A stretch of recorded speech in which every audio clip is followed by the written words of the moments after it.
pin.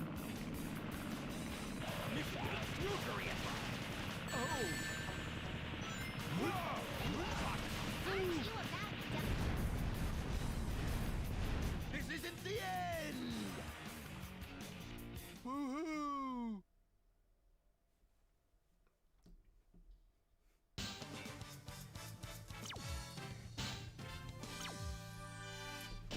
That was a huge birdie.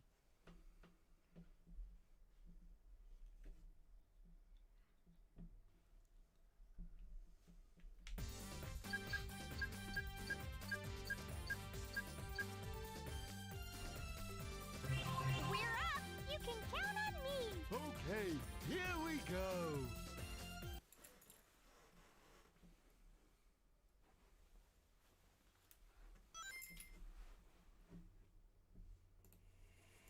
Get them!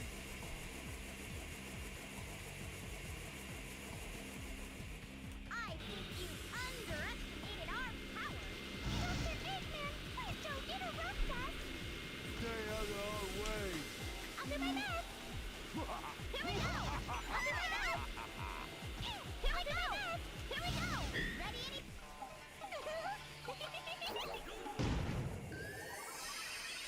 Level up! Excellent! I'll do my best! Here we go! I'll do my best! Here we go! I'll do my best! Here we go! I'll do my best! We're ready! Here we go!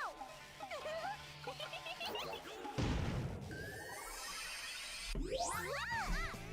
Excellent! I'll do my best! Here we go! I'll do my best! Here we go! I'll do my Level up.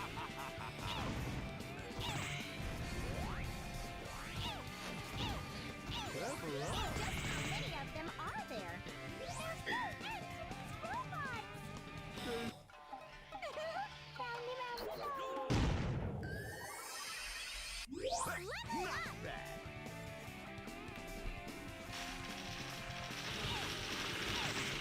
Here we go! Is that the best you can do? Dr. Eggman, please give up! This is only the beginning!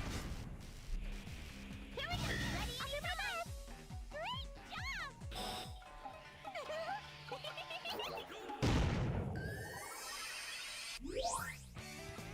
Great job!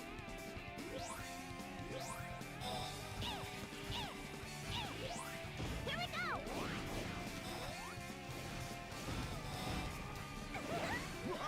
Smash them all! Excellent! My turn. I'll do my best!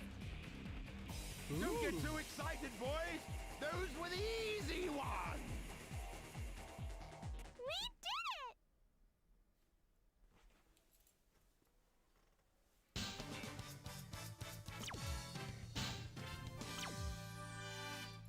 That was quite a challenge!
go.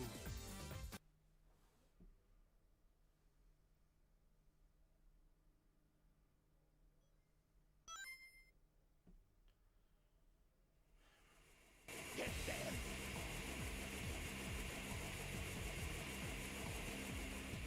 I think you've underestimated our power.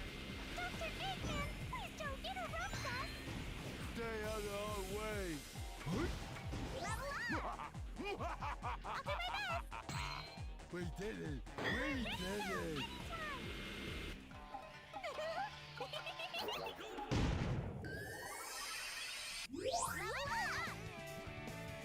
Level up.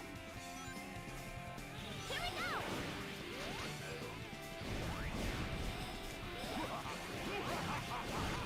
Level up. Just how many of them are there? There's no end to these robots. There's so many of them. Here we go.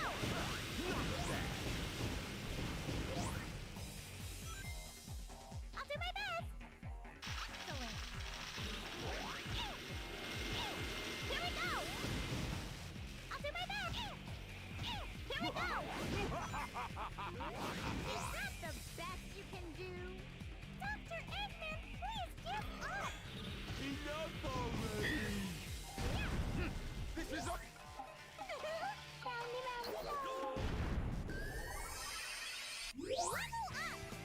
All right.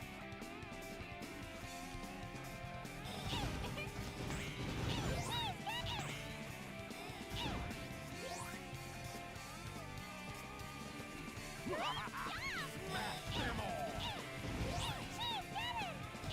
My turn. Sorry.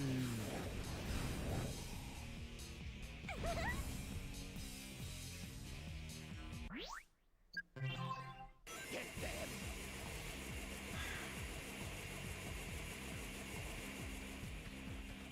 I think you've underestimated our power. Dr. Eggman, please don't interrupt us. Stay out of our way. Level up. I'll do my best. Here we go. We're ready to go anytime. Boundy, boundy, boundy. Level up.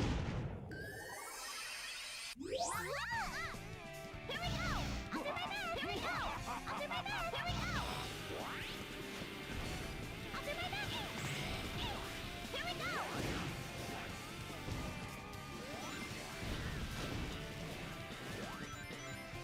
Ready Level anytime. up.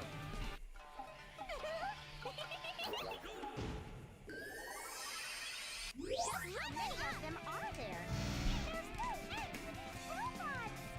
There's so many of them. Level up. Not bad. Here we go.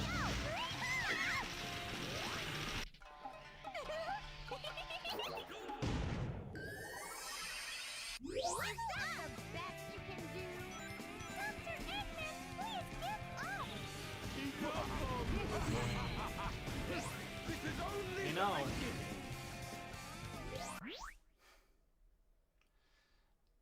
A girl I know, who I'm very close with. She's a good friend of mine.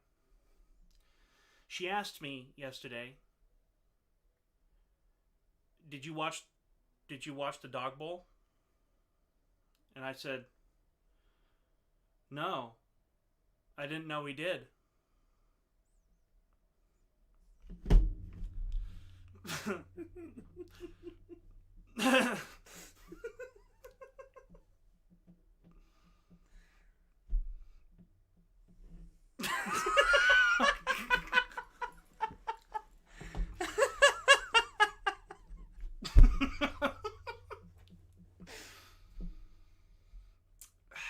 Hi, everybody. I'm here all night. Hello, Lucas Games. Hello, FNAF artist Robert. Welcome.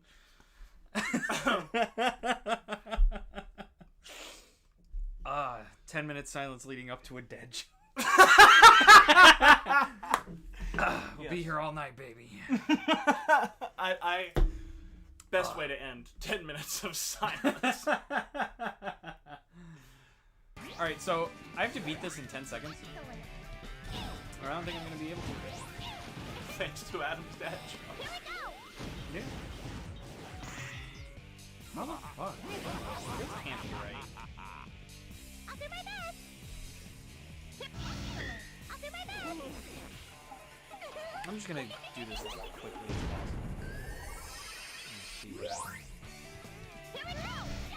Because according to the... Alright. According to the guide I looked up, a minute 30 is like what I Alright. need to strive for. But like, I'm like, how?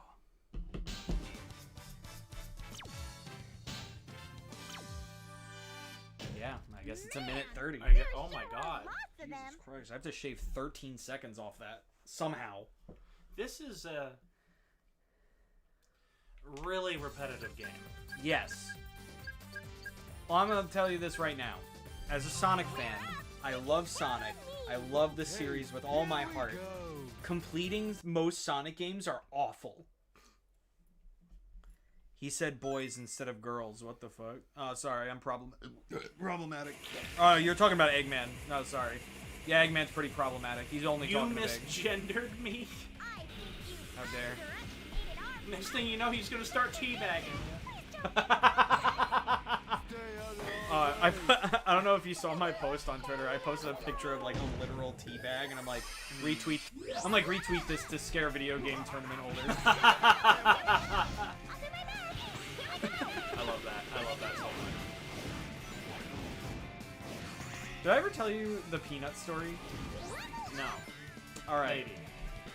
So, this was like years ago. At this point, can you? So, this was after Peter's most recent breakup, and you know they were still kind of talking, but still kind of not. It was a very weird, like, we don't know what's going on. And at one point, like, because we were all friends with her, we all just texted her pictures of peanuts and like just literally just that, right? And then after a little bit, she texts Peter and goes, "What did I even do to you?" And we're like, "What?" Over a picture of a peanut. And that was the absolute funniest thing. That she got pissed off over? She wasn't like pissed, she was just confused. I did it. You did do it. 1:23 seconds. How about that? Look at that. I shaved off. Can I just say what a stud fucking Big is? Oh yeah. What a daddy. What a fucking stud. what a man. So All right. It's officially happened, by the way. My Twitter, I've officially made another Twitter just dedicated to the porn that I like. And got rid of all the porn on my real spam. Because I'm like, alright, if I'm going to start getting some of these serious jobs... Yeah, maybe. Like, I had a meme on my Facebook forever that was just Alex Jones talking over different styles of tanks. Yeah. Like, he was like, I'm liberal, ew, I am a man, I'm 1776, and it was like a tank with, like, American flag painted on it. It was kind of like that, but I was like, oh, shit, I'm applying for all these jobs. Yeah, I don't know what their political I don't know if Alex Jones being the first thing that pops up on my personal Facebook is a very good thing. a very good thing, even though it's a meme. It's Yeah. not the real thing. I'm just happy that that's not the Facebook I promote. I have an actual page called The Real Adam Nice, Yeah. and that's a way more professional page. Yeah. Ironically, it started off as a shitposting page for Donald Trump memes Yeah. in 2016. Beautiful. But then Facebook yelled at me. Uh-huh. Because of a meme I made about Mark Zuckerberg. Classic. This is when he was on trial. Oh. I don't know if you remember that. Yeah, I remember. But I made a meme about Mark Zuckerberg. and I specifically wrote on it something that I cannot repeat. And I got flagged for that really bad, but eventually it just died off, and then I said, you know what, I don't have an official page that's just like me. Yeah. And I made that it. I just converted it. So I guess if you go back on the way back machine, you'll be able to cancel me. I don't know why I said that like Kronk. I was gonna say, what are you, Patrick Warburton right now? If you go on the way back machine, you'll be able to cancel me. May I use the GCN mug? Of course, that's why it's there. Yeah, let me just grab this Yeah, GCN the GCN mug. Patented that you can get right now in the link in the description below. Which is really made for like coffee because it's a coffee mug, but it can hold other liquids. I have the next best thing, which is Mountain Dew Voltage. Of course. No, is it Voltage? No, Red. code red. Code red. You fucking idiot. It do be red, and it is a code. Voltage is blue. Correct. Come here, you. I miss the white Mountain Dew. I really liked the white Mountain Dew. Oh yeah, that one's my favorite. It's right up there for me. You want to know what else? And it's really fun. Already done. Did you buy a mug? Did you buy a mug? Did you buy a mug? Also, Lucas is here, rat hosting. Hi, Lukey. Fucky, dicky, fucky, ducky, cocky, poopy, poop! Shit! Shit, cock! Yo, FNAF artist Robert bought a fucking mug, apparently. I wasn't even notified about that. Thank you very much for buying a mug, even though it's not my fucking company. Thank you. Thank you for giving us money. You know what's really funny? Huh?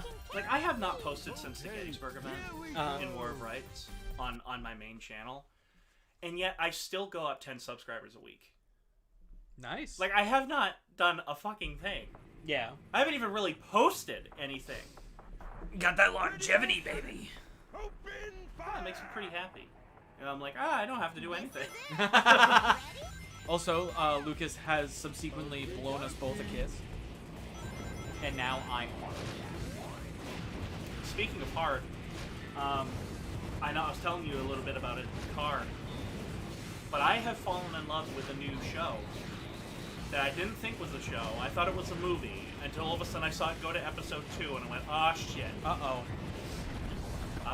Now, I put this on to establish this. To establish this, and you can clip this for out of context if you want. I'm kind of a perv. Really? I wouldn't have... From the content that you make, especially your films? I don't think my films are that perverted. I think your films are perverted. You just happen to star me. You say yes. I do say yes. But what I mean by that is, like, I enjoy sex. Uh-huh. I think it's a fun thing to explore in movies and stuff like that, sexuality and stuff like that. So, for some reason, I just started watching on Netflix Sex Education. And now I'm on season 2. And I just put it on for background noise while I was writing stuff and organizing stuff for stuff that's happening in my personal life. And suddenly, the show committed the cardinal sin when it comes to my attention. And that is that I suddenly cared about the characters. I gave a fuck. And so now I'm hooked on a show called Sex Education, which is not about nothing but sex in high school. We can stop them from moving using thunder. And I feel like I should be a woman. Oh my. Because the show has, like, this is made for girl vibes. Uh-huh. Not really. But, like, I could see women being the primary audience for Yeah, this. of Or really gay men. Yeah. Which I am a homosexual. But I don't consider myself really a homosexual. Yeah, you're not like, auditioning for all the Broadway plays and then going into the bathroom and surfacing the glory hole kind of. It's the most accurate depiction I've seen. At least of an NYC gay man. Yeah, of course. Yeah. You know. Have you ever? I don't know how. Have you ever had had a glory hole when you walked into a bathroom in a Broadway theater? Let me tell you, as a connoisseur, it is quite the top tier blowjob, I will say. It helps that you don't know who it is. Yeah. It could be... It's the mystery of it. It's the mystery of it. It's the thrill of the mouth or the ash, depending on where the glory hole is. True. See, like, I never... Okay, let's talk about glory holes for a second. What a sentence. Let's talk about glory holes for a second. Of course, yeah. Because this is on your channel, it's not on mine, therefore I You can talk about it, I yeah. can't get hurt about it. You better really hope that that hole was drilled Yeah. in the right spot. Meaning? Like, you're shorter than I am by, like, quite a bit. Yes. And I'm a big guy.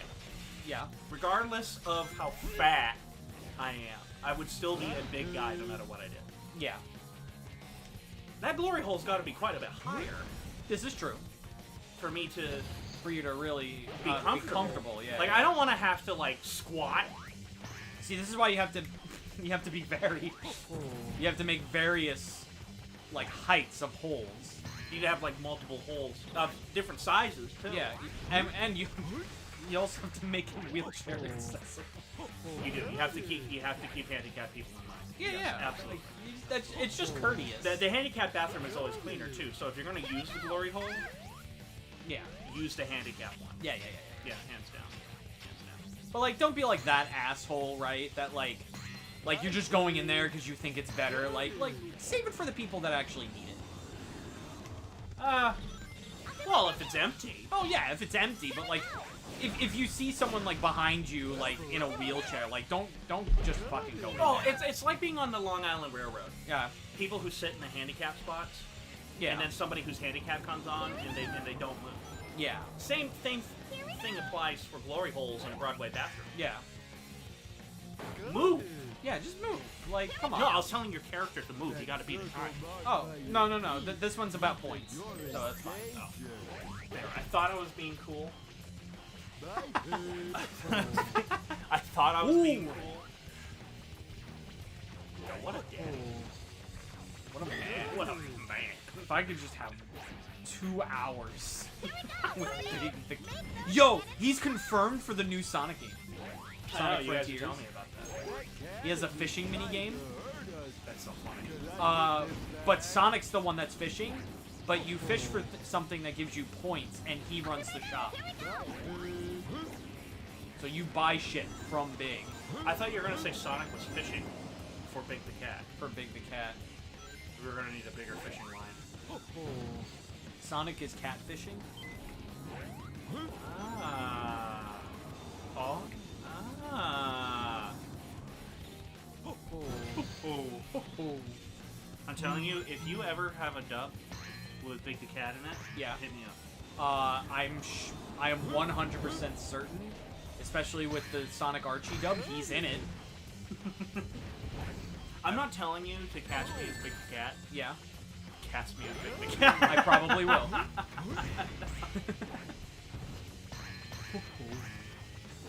So I was in a play once. Oh, yeah? I was in Alice in Wonderland. Oh, as who? I was the caterpillar. I was the caterpillar and the king.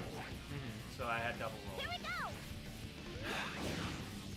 I tried out for the king, which they gave to me. However, they needed a stand-in for the caterpillar for a scene. Yeah. And I did it. The director was like, he's the caterpillar.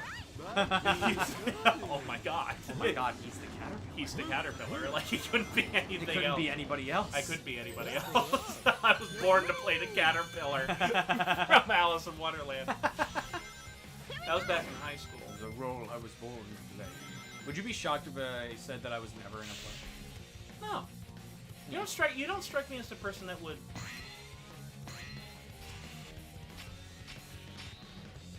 You would be on camera. I couldn't see you doing a play. Did you work on plays in high school? No. Or, no? Yeah. Nah, nothing See, to do with that. I couldn't picture you working on a play. I could barely see myself working on a play. Yeah. But I did because it was the closest thing we had. Yeah. I did a lot of the set work. Like, I built it, I painted. Did a lot of that shit.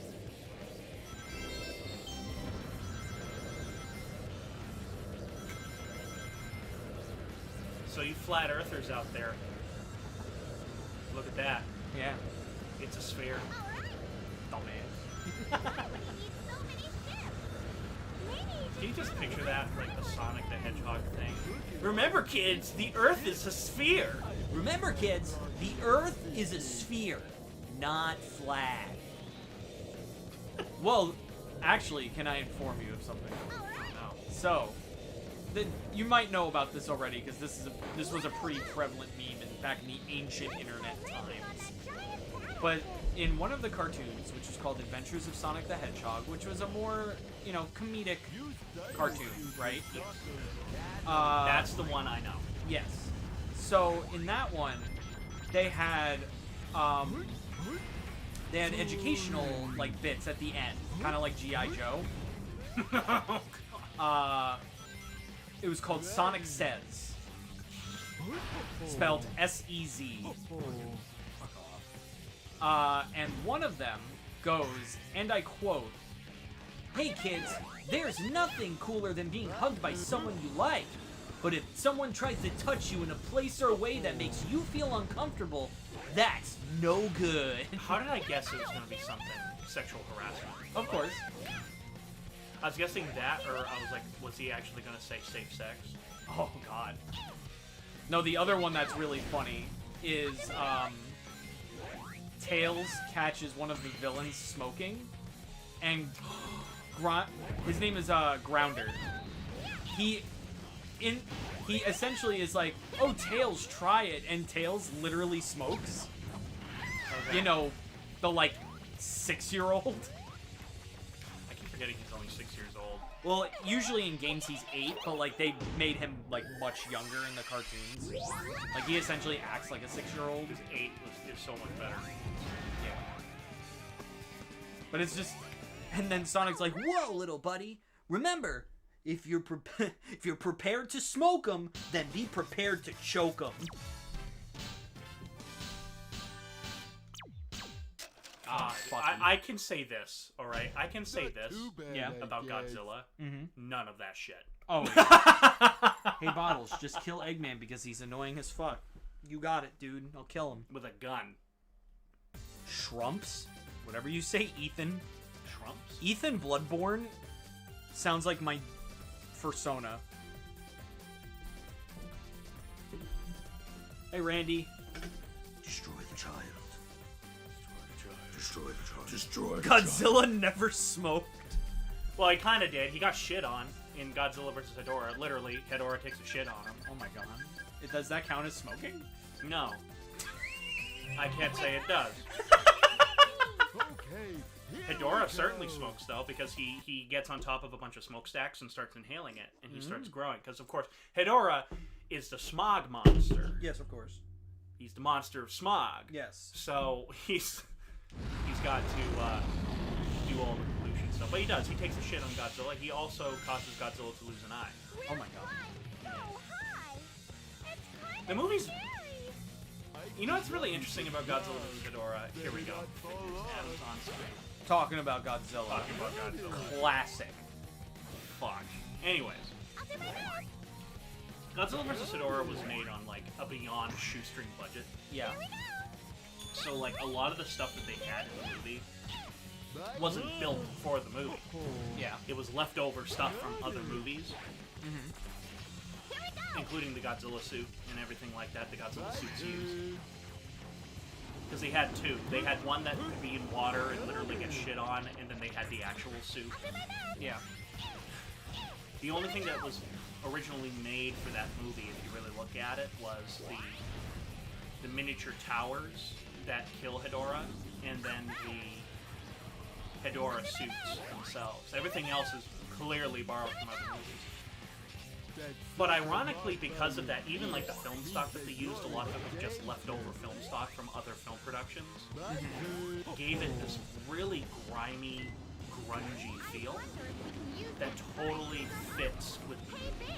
Do you think we can use your umbrella somehow? like the movie's gross. Like it looks gross. Like you look at the suits, like the Godzilla suit and everything like that, in Hedorah, and you're like, that looks gross. And it works. It works. And also, it's the movie that gave us Godzilla flying. Oh. So, in a movie where we literally watch people dissolve in front of a little kid because of Hedorah's smoke, we also get Godzilla flying. Bit of a tonal problem there. Yeah, but you know, what are you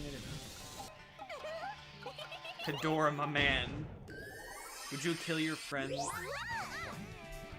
Yes, I would. I would kill my Regardless of the Would you kill your friend that just wants to look at Pokemon Rule 34? Yeah. Without a doubt. Not because it's like weird that he's looking at like Pokemon porn. It's more so just for the thrill of it.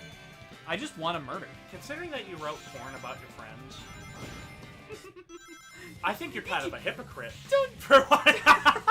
Don't just say that like it's not a thing. Don't say that like it's just a normal thing. You can... Huh? You writing porn about your friends, or Yeah. the Pokemon Rule 34? Both? No, I think Pokemon Rule 34 is quite common, according to Twitter. True. Especially if it's fucking, Gardevoir. We talk about furries. Can we just talk about furries All for the a second? time, yes. What a group of people. They are a group of people. I was going to say what a gross group of people, but I can't really say that because I now know several furries that I'm like, they're not gross. Yeah, of course. But like, I look at like rainforests, Oh my god. and I wish I could say that was an isolated incident. Uh-huh. That kind of disturbs me. Yeah. Like the crinkling shit. Isn't that gross? Uh-huh. Why are they into that? I don't know. Why? I don't get it. I understand feet I don't. more than I understand that. I don't understand feet at all. Because here's why. Okay. Feet are at least a part of the human body. Yeah, okay. Diapers are just men shitting in them or peeing to make a crinkling. And that's a turn on. I'm like, why? Why did people have to If any of you are furries and into that, explain? send me a message at... Send me pictures. This is for science. Send me pictures. I actually want to tell a story. Okay. Speaking of feet. Okay. I was talking to a guy on Grindr, and I've talked to him before. I've actually met him before, like, done stuff together. Uh-huh. But apparently, between that time and the other day, he got really into feet. Okay. And, you know, he's chatting about it, and you know, I asked him, like, because when I met him, he was pretty inexperienced. Yeah. Like, when I met him, I would consider myself a lot less experienced than I am now, but I still had a lot more experience with this stuff than he did. And so I was asking him, hey, what'd you find out? He's like, feet. I love feet. I thought he was joking. Yeah. And he was like, no, dude. I love feet. And now me being a decent human being, or at least I thought I was being decent, I said, okay, that's not my thing, though. Like, to be clear. Like, Yeah. if we meet up, we are not doing that. Yeah. And so he keeps talking and talking, and then he keeps bringing up the feet. He keeps bringing it up. Okay. And I'm like, cool. I'm not into feet. Fuck! What'd you get, B? No. I was 40 points away. Well, you gotta do better next time. I know. Also, Smash Langer says you're giving me a gold mine here. But I'm not into feet. Yes, of course. And he keeps saying about it. And I'm like, dude, I'm not into feet. And he's like, well, I'm sorry, but it's a rule. It's kind of a rule breaker, dude. I don't think we're a match. And I'm like, first off, this jackass. He's been leading me on for like 3 days straight until we get to this point. And feet becomes the impact. And even after I say I don't like feet, and he tries doing other things. Yeah. Then all of a sudden he brings that up. And I'm like, alright. And I block him immediately. Beautiful. So I'm like, I didn't even reply to him. It was like, feet's kind of a, I don't think we're a match. But, man, feet man. Feet, man. Fingers? Feet man. Oh. There's still an episode of that podcast that hasn't aired, and I'm being honest, I don't know if I will air it. Okay. I mean, what's good about that podcast, at least, is that it's pretty timeless. Like, we don't have anything in there that was like... Oh yeah, like current events. Yeah. Like Sonic 2 movie. Yeah. I'll do my best. Here we go. Anyways, that was my grinder experience for the week. Now we're talking about my grinder experience. Here we go. What if you found out today that I had a grinder? That wouldn't surprise me. That would not, from you, it would not surprise me one bit. Why? I'm curious now. Because you're you. And that means? There'd be a reason why you had a grinder account. Okay. Here we go. And I know you would be doing something. Okay. Or just shitposting. Yes. Probably. In which, if I saw you on Grindr, Yeah. I would totally indulge upon the shitposting. Amazing. And I'm like, if you need screen caps, I've got them. Yes. Aw, dude. Will fat man and little boy match with each other on Grindr? Remember when we were going to do the show Abby Singer? Yes. And you were going to be Donnie Jupiter, my gay sidekick? Yeah. Which was 100% like a parody of Freddie Mercury. Yes, yeah, it was 100% a parody of Freddie Mercury. That was fun. Yeah. Scary!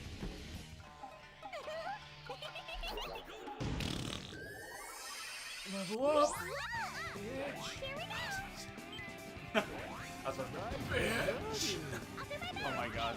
I was watching like this old compilation of like old Game Grumps moments. And there was one where they were playing like Breath of the Wild. And there's like a part where like an old man flies in with his like tarp or whatever. And Dan like being like as the character just goes, "What's up, bitch?" And then he admits he's like, "I almost dropped the N-bomb." He's like, "I don't even know where that came from." If I'm going to be 100% with you, Bottles, Bubba. and you might kick me off for that, Okay. I'm not a big fan of it. That's okay. I love their out-of-context videos. Like, I love watching clips of them. Yeah. Because I'm like, I love the chaos of that. Yes.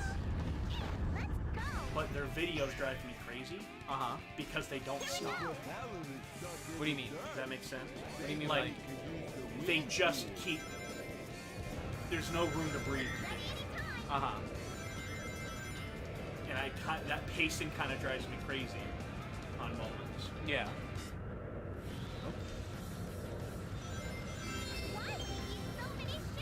I do think them on their own. Yeah. But they don't... I thought they'd stop. They did. No, they're still doing Game Grumps. They just also do the Power Hour. That's what I know them from more than Yeah. Game Grumps now, to be honest. And the Power Hour is hit and miss with me. Yeah. Because that suffers from, in my opinion, the same issue. But, like, I love the one where they had the D&D guy on. Matt Mercer, yeah. Yes. And I'm like, that was good for that pacing. Yeah. Oh yeah, no, the Matt Mercer one was amazing. I think that's like one of their best ones. And then there was, like, the Unus Anus. Oh, yeah, one, Uno Anus. which was fine, but there was a couple moments in that where I was like, Hey Ash, how's Heroes going? Just about as good as Heroes goes.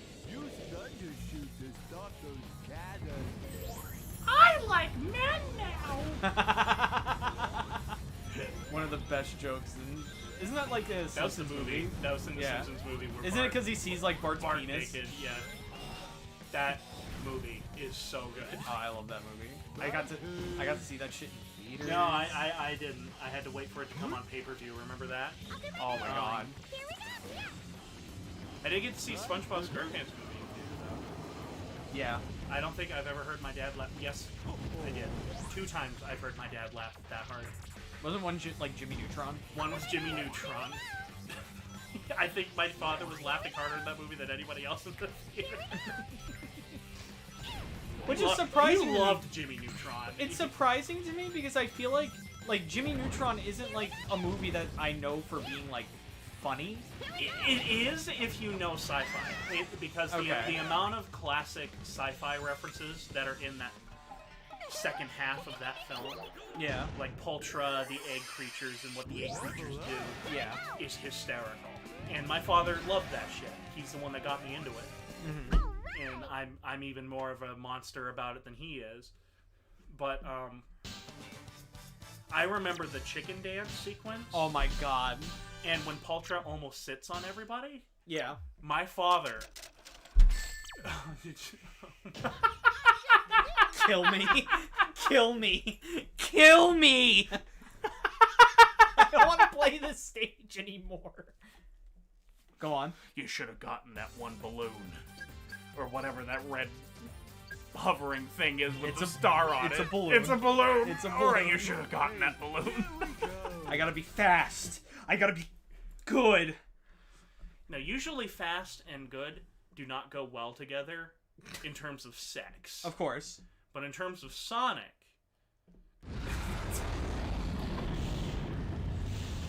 It's still questionable. It's still very questionable. No, but when Poltra turns around and almost sits on the alien, I thought my father was literally going to pass out because he was laughing so hard.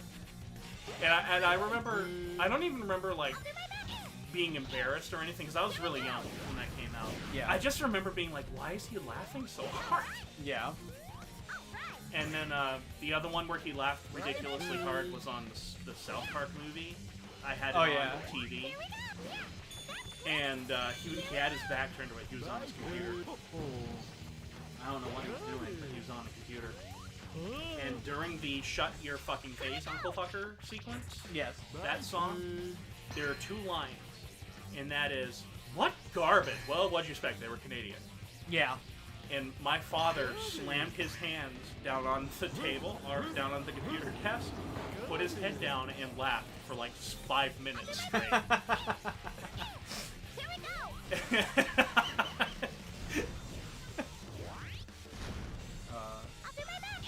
And I don't have a laugh like my dad.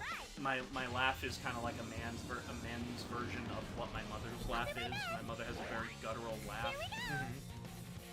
My father kind of does this. Yeah. Yeah, it checks. Sometimes I find myself doing that. Yeah. That kind of laugh. But it's namely my mother, and I also get the snort from my mother. Yeah. Where if I get laughing too hard, I'll snort. You'll be like... And it embarrasses me every time. Oh, yeah. Does it embarrass you? Because I know every once in a while you do it as well. Yeah. No, it embarrasses me, and I'm like, oh, I can't believe I just fucking... It's like the one... It's like the octopus kid in fucking, in Finding Nemo. I forgot about that! I forgot about that! Oh, he inked!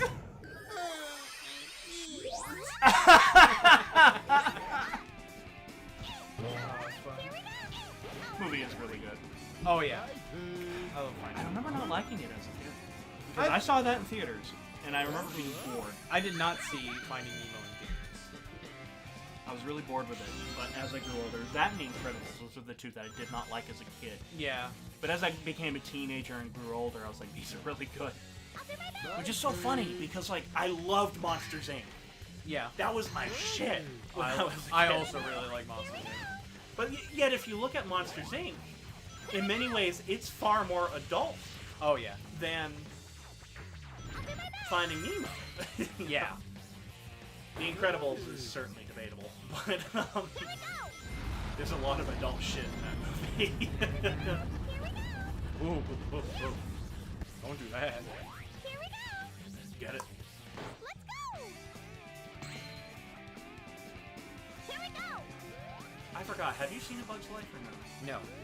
Not in entirety. We should do a watch through of that. Ready anytime. Don't get me wrong, it is far from their best. Yeah.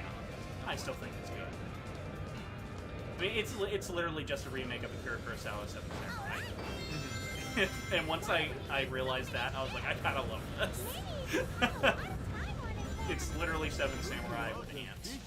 I'm okay with that. That's beautiful. Plus, I don't care what people say. I know he's a perv, but Oh, I think Kevin Kevin Spacey is an amazing actor, and he does amazing in it.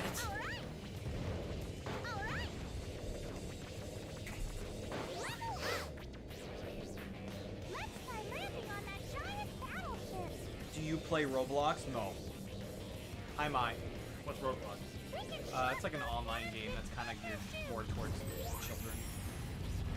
I say that like I'm not playing a fucking children's game right now. And a guy who used to religiously play. Who? Anyway, you used to religiously play. What was that other game? The one where it's like you're in that dance off kind of thing, or whatever. And you're constantly doing keys, and there's tons of mods for it. Friday Night Funkin'. Oh, yes, yes, yes. I always thought kids really liked that. They do. They do. And it's kind of... I hate to be that guy to say it, but like... It's kind of cancerous. It's kind of ruined the community, yeah. Kind of ruined the fun of playing the game. Because it's another one of those cases where it's an indie game that got mad popular, and it's not even a fucking kids game. We have that War of Rights sometimes, because we just got a couple of new members in War of Rights, in the regiment of it. They're 16 years old. And so we have parts of the server they literally aren't allowed to go into. Oh. Because they have to wait until they're 18. And we kind of have to do that for legal reasons. But it's just really funny. Like, we have a corporal who he can boss me around. He's 17 years old. Oh, wow. It doesn't bother me. Yeah. It really doesn't bother me at all, because I fucking love playing that game. You get it? Yep. Don't you? This doesn't have S. Awesome. No. Right. No S. Right. No S in this Right. game. S doesn't start until Sonic 06. I remembered that. You told me that, because I was like, are you going to have to S rank all this shit too? Yeah. And you're like, no. No. A. Hi, Lily. I don't know if I said hi to you again, but hi again, Mai. Is a Lily. good game, is powering imagination. Okay. Are you their sales spokesperson? Lily, I'm assuming you're a girl. I assume so, yes. Yes. Mai is a girl. Yes. You already have more of a woman audience than I do By having two? by having two people. Yes. I've done it. I'm all encompassing. Jenny, I swear to God, Jenny is the only girl Oh, Jenny watches me. to ever watch my shit. Because Okay. I look at my analytics, and I'm not kidding, 98% male. Oh my god. I wonder what mine is. 98. I don't really look at like the I look at the analytics, of course, but I don't look at like the demographic. Oh, I do. All the time. I do all the time. And I love the fact that over 75% of my audience is above the age of 30. Oh my god. I love that. That's great. I'll probably look at mine, and like most of them are probably like 13 to. I'm guessing, yeah. I'm gonna guess that yours Are relatively young. pretty young because of Well, like this stuff. well, yeah. You know, Well, they it just like comes watching. with the territory of Yeah. playing video games online, which is fine. Because then those kids will grow up. I'm curious. In all seriousness, I'm curious as fuck what Markiplier's demographics are like. I feel like they're at this point they're probably pretty even. I don't think he has much of an older audience. I think we're the older audience. Yeah. Because when I was growing up, it was high school. Definitely, it was high schoolers. Yeah. 13-year-old girls in particular. Yes. Which is funny, because if you look at the gaming community, especially at that time, predominantly men. And quite frankly, sorry, it's still predominantly men. Oh, of course. This is the nature of it. Oh, I meant putting it in my GCN mug That you can buy right now. that you can buy right now. So they put... This is going to be the most pink thing you've ever seen. Okay. It really demonstrates where I grew up. This is almost bigger than me coming out.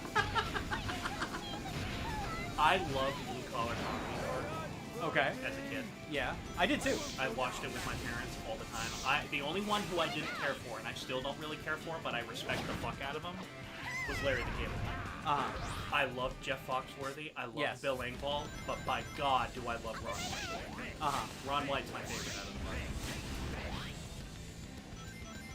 2 of the 3 movies that they did are now up on YouTube for free, Uh-huh.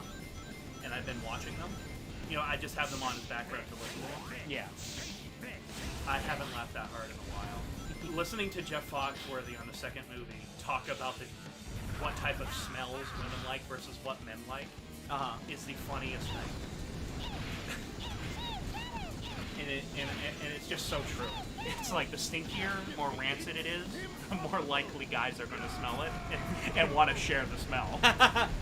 It is kind of like, because it's kind of weird that that's like a thing, right? That we'll just be like, oh, smell this.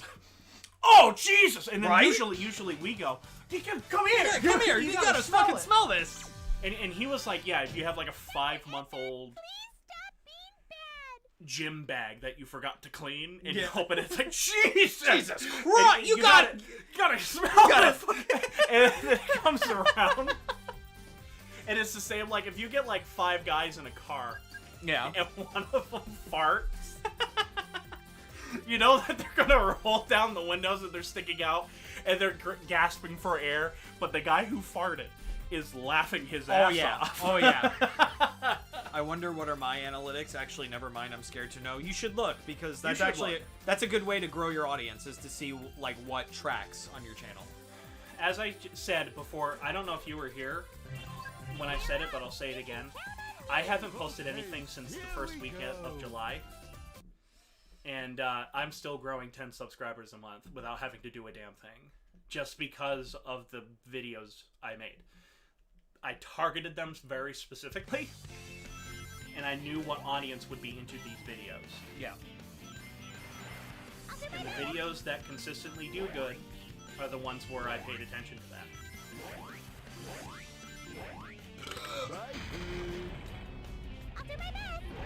Like, I'm curious how well this live stream is going to do this weekend.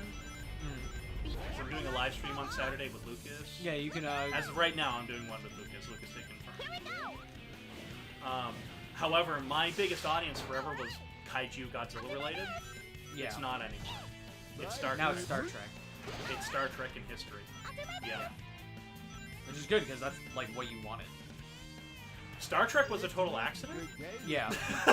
Because the last couple of Star Trek videos that I did before the popular ones came out, did awful. But then all of a sudden I did one on Star Trek the Motion Picture, and that within a week got 23,000 views. And then just to test the waters, I did a video on Star Trek 5. That also got 23,000 views. Nice. That's the good shit. And then we did our video on the motion picture, Yeah. and that got about 4,000 views. Nice. Which I was expecting it to do worse than the other ones, just because it's a long video, it's a different kind of video. Yeah. And I made sure that those people were sticking around, because every once in a while I'll do on my posts, it will be Star Trek related, Yeah. and I'll get tons of comments and tons of likes. Yeah. Honestly, community posts is such a good love it. tool. I fucking love it. I've done it. Did I get it? It's also good if you haven't posted for a while. It's Yeah. great to let people know you're not dead. Oh yeah. Oh, so I didn't really Take that back, Sean O'Brien. What? Sean O'Brien. He needs to be big. If he can. That was Sean O'Brien. I thought Sean O'Brien was just talking in my ear. Hey guy. Super duper happy. Alright, so I'm doing the extra missions for Team Rose now. I've A-ranked all of the main missions. Can you explain to me the point of extra missions? They just give you emblems. Oh, okay. And emblems are what you need for completion. I didn't think of like it unlocks a new ending. No. That's lame. We saw the ending to the game. That's lame. Wow, Yeah, but what a beautiful white yeah. palette. We're not here to That's all I gotta say about that. At least on Mass Effect, if you do the extra missions, it helps your ending a lot. Yeah. I love Mass Effect's bad endings. Oh yeah. They are so funny. They're also painful to watch because you're like all of your favorite characters just get fucking slaughtered, including you. But it's kind of hysterical. It's like you have to fuck up so bad to get to this. How did I fuck up so bad? And it's so funny because I've done a couple playthroughs where I said I'm specifically going to pick the worst option possible the entire way through. Yeah. And see what happens. And I was laughing my ass off the entire way through. That's great. It's so funny. I really want to do a Let's Play of that on my main channel. Hell yeah. I'm literally just going to make most of the same decisions I did on my personal Shepherd, like my Shepherd, Yeah. including who I romance. But I love Mass Effect so much. That is a video game series I have never touched. Not even a I little. don't know if you'd like it because you don't usually play those type of games. Bro, like shooters? Mass Effect is a shooter, but it's also like a big RPG. I love both those genres. There's not really a genre I don't like other than really like RTS and like management. Like any game that's like Harvest Moon or like I don't know, like any strategy game really. It doesn't really, and it's not even like I like really those games a lot, but I suck at them. But I enjoy those games a lot. Like Age of Empires, I like. Yeah, it's just the type of thing where it's like, it's just too much for me. Yes, I get that so easily. Yes, those games overly frustrate me quite a bit because there's just so much you gotta do. Yeah, it's like especially so much to as keep the game track of. goes on. Yeah. I have that with Civilization so bad. The Though, Civilization franchise. one of my favorite games of all time is part RTS, and that's Brutal Legend for PS3 and Xbox 360. Oh, I thought you were gonna say that game where like you're an alien and you're on supposedly an Earth that might have been destroyed, and they kind of help you out to get things. Pikmin? Yes. I mean, that game's really good too, but that's not really like a Oh, it's RTS. not. Okay. This umbrella. It's a good distribution we needed next time. That's more like a... I really don't know how to describe that game. Like in a genre. I don't know. That one's kind of an enigma to me. Not a lot of games like it. Very good. Especially Pikmin 2. Yeah, the game that shouldn't exist but does and runs with it. Pikmin 2. Oh, yeah. Really should not exist. Oh, but it no. does. But it's great. And I think it's way better than the original.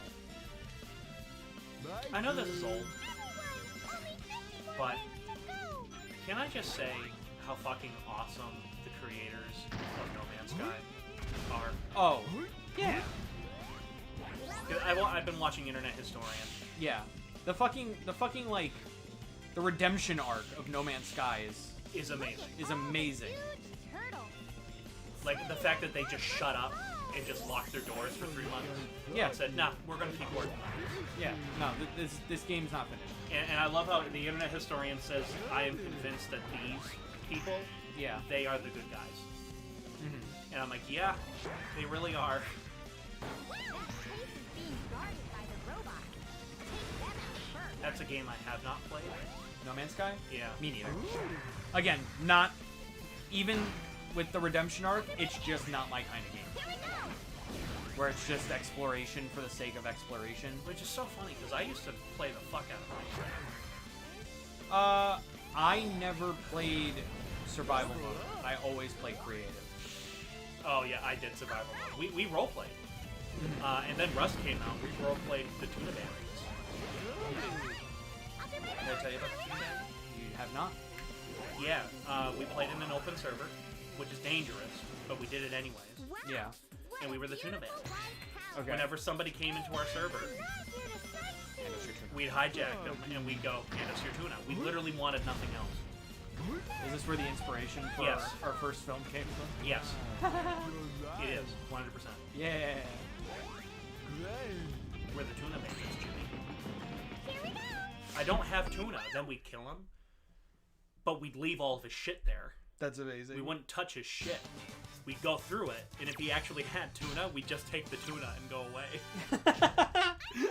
Oh shit, I got the A rank? Fuck. Oh, fuck. I didn't think I was gonna Why get is the A red? Usually that means you fail. Why is it?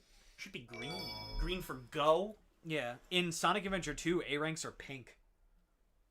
Well, And it looks pink's great. a manly color. Of course. Smashlander says the game itself is the reward. It's the friends we made along the way. For what game? For this one, I think. Oh, Because this you one? said that there was, like, no special ending. Anything like that. Brandon says hi. Hi, Brandon. Our Brandon? Our Brandon. Yes. I really can't read that. Yeah. FNAF artist Robert, Minecraft forever. I love Minecraft. And Lily says, I could never beat the Ender Dragon. I never beat it either. I never was able to beat it either. I fucking loved Minecraft 1 from Telltale. Hey, here we Oh. go. Yeah. I loved their Minecraft game. The first What was one. it? Minecraft story mode? Yes. I've heard a lot of people bash on that game. I loved it. I fucking loved it. Granted, I love the Telltale games. Yeah. I really did. Some of them I like more than others. My favorite one will always be Tales from the Borderland, hands down. I didn't play that one. Doggy, Now I like have to because where it's are canon. you? Which made me so happy. Yeah. It's so funny. You really won't regret playing it. It's I'm really sure I fun. won't. If you do it, let me know. I'll stay here with you.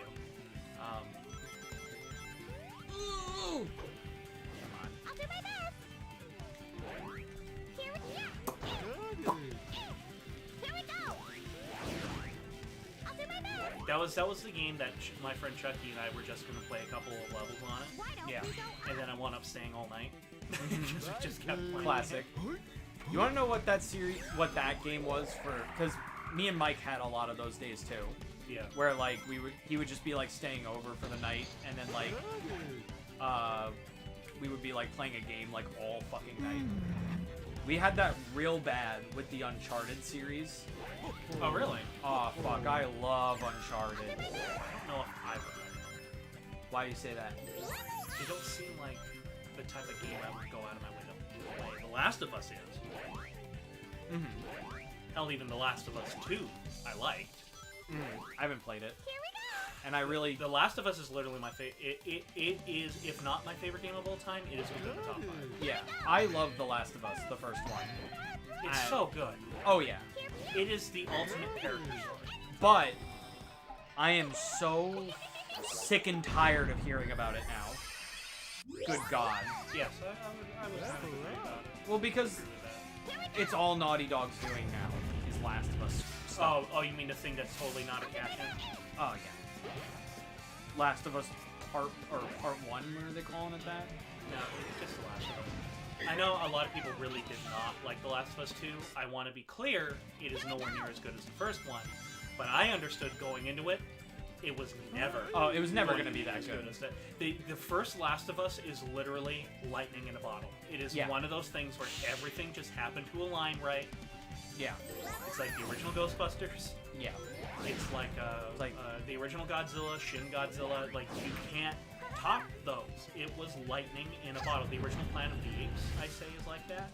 Yeah. It was lightning in a bottle. It was that one-time thing. And that's no fault of the people making it. Yeah. It's just that It just happened to click. Yeah, it's so good that it can't be topped. It cannot be topped. Bottles, I blame you for getting me into Sonic Hurdle. Okay, I'll accept that. Sonic Hurdle. Essentially, I'll actually show you in just a moment after I'm done collecting these rings. You know, after this level, I'll show you. I have not had Code Red in a long time. Mm-hmm. Very good. Oh, yes. It's one of the best. I still will fight with you over Orange. Okay. But Why? that being said, I still like Orange. Oh, yeah, no, the orange one is really good. I think you and I... did you have the spicy one? No, I have not. That is literally the only flavor of Mountain Dew I've ever not liked. Mm-hmm. I think I had it on one of my streams that I did. Mm-hmm. God, this is terrible. God damn, this sucks. Here we go.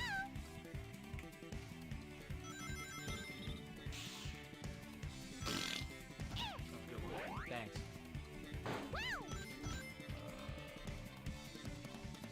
So I was doing research for the next video I'm putting out, and I ended up reading the entirety of the Operation Endgame arc of the Sonic Archie comics. Good God, man. Like, I've read Pender's stuff before, and Penders is a very notoriously awful fucking person in the Sonic comic writing community. But, like, I let a lot of stuff with Sonic go, right? And I take a lot of stuff with Sonic probably a lot more seriously than I should. But good God, man. I read these comics, and I'm like, you realize this is Sonic, right? It feels like a lot of them, from what you told me, it feels almost like a parody. Yeah. It's like, how do we parody something that's not very serious? You make it dead serious. Yeah. But the thing is that parody with I know how Ken Penders is. He's being serious. Yeah. He's writing Sonic as if it's like a Shakespearean like thing. So how I treat Godzilla in the Godzilla saga. I guess. I don't. This will do. I don't treat Godzilla like that in the Godzilla saga. The Godzilla saga is really funny because it turned into the main theme being history just repeats itself. Yeah. And originally the quotes between each part of the book, because each book is split into 3 parts. Yeah. It would be a quote from one of the movies. But then as I went along, I'm like, that doesn't go with the theme of the books. Yeah. So they became quotes from history. Oh my. And I felt kind of pretentious. So Uh, I'm gonna keep them. What's chat saying? I'm gonna get another mug later. I need to work a little more to buy it. Alright, well I appreciate. Well, work your ass off, bud. Which game is better, Mario 3D All-Stars or Sonic Origins? In Sonic my Origins. opinion, it's Sonic Origins. I also think it's Sonic Origins, because Sonic... I have no idea. I just picked one. Well, here's why. And I will also get more into this when my video about Sonic Origins comes out. Sonic Origins actually does more than just give us the games. Mhm. Like, Sonic Origins, what it could have been is just Sonic 1, Sonic 2, Sonic 3 Knuckles, and Sonic CD. And that's Sonic it. Origins is just. Yeah, that's the one that just came out. Like, it could have just did that, and, like, that's it. And that would have been fine. That's what I was expecting. But they gave us boss rushers for each game, a mission mode, mirror mode, and a whole gallery to look through that you unlock stuff from. Blue Sphere, new Blue Sphere stuff, and old Blue Sphere stuff. Like, they added a lot. Super Mario 3D All-Stars just gave us the 3 games, and that's it. And nothing else. It was essentially just an emulator to play Mario 64, Mario Sunshine, and Mario Galaxy. Adam, are you talking about the Flaming Hot Mountain Dew? I had it too and had the exact same reaction. Yes. Here's my thing with the Flaming Hot Mountain Dew. The flavor when you first drink it is perfectly fine. However, when it starts burning your mouth, it is the worst type of burn. Oh my god. Because it's just awful. It's annoying, and it's awful. Yeah. My personal opinion on this, and you'll probably disagree with me on this, chat. I think it shouldn't have been the chip ingredient that makes it burn. I think they should have added cinnamon to it. Ooh, yeah, that'd probably be better. Which, while it probably won't give you the burn, it gives you a spice yeah. that's also sweet. And I think it would go well with the lime. That was clearly what it was trying to emulate for the citrus flavor. And I remember seeing that on my stream as well. I was like, you guys should have just used cinnamon. And that probably would have been better than what we had. My only concern, though, is like if you put cinnamon in it, now suddenly it becomes a Christmas drink.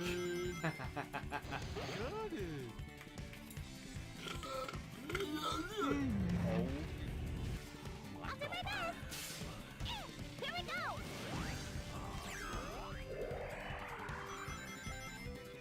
I'll do my level up.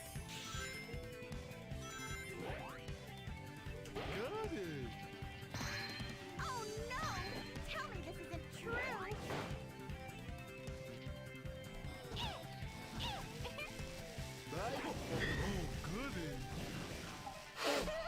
My mother had surgery today. Nothing serious. Well, you know what? I said nothing serious. She had one of her knees replaced. Okay. That's a pretty serious surgery, but not like It's not like I'm gonna die. Yeah, it's not like she had a life-threatening illness and we're dealing with it, kind of thing. I'm just hoping she's doing fine. Because my mother's had problems with her hips and her knees as long as I've lived.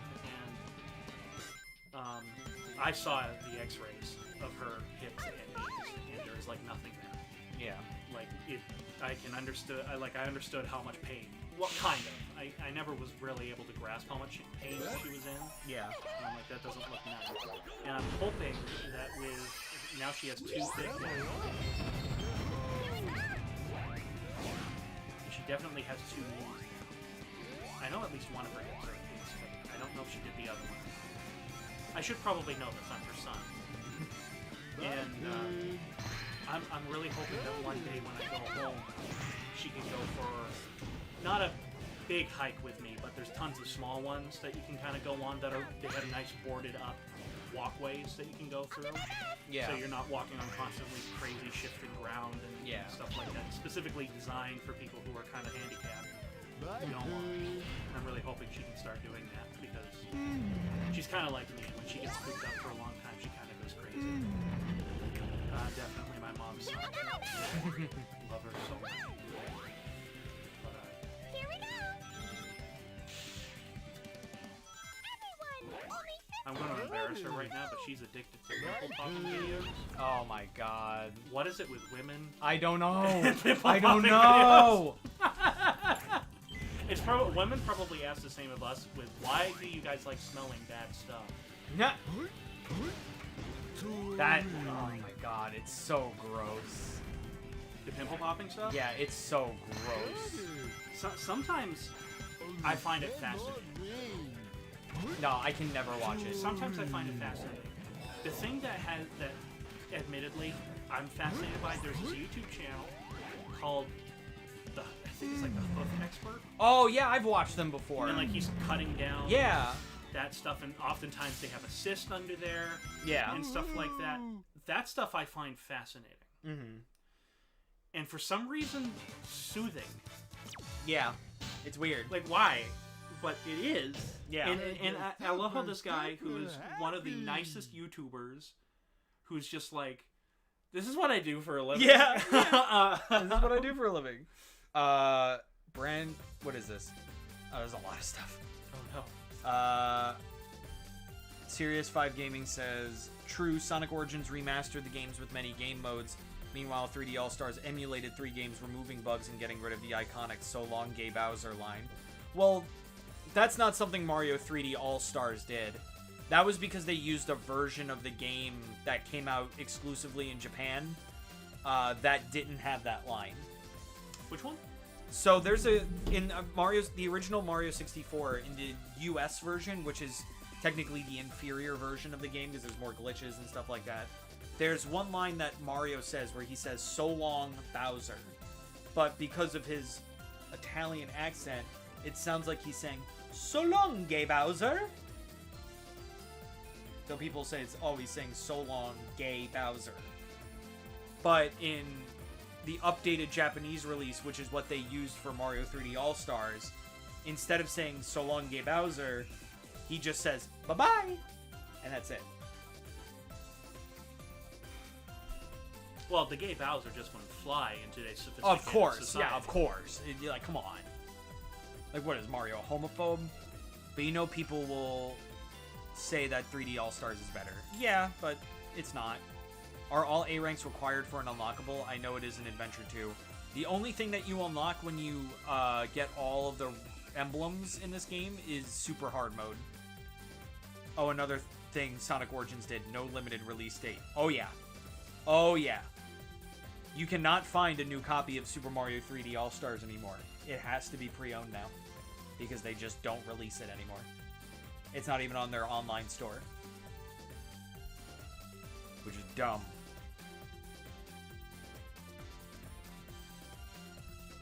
No, they did not change that. It's still that way. You can only get the game pre-owned. I say pre-owned now instead of used because Okay, here of we my fucking go. job.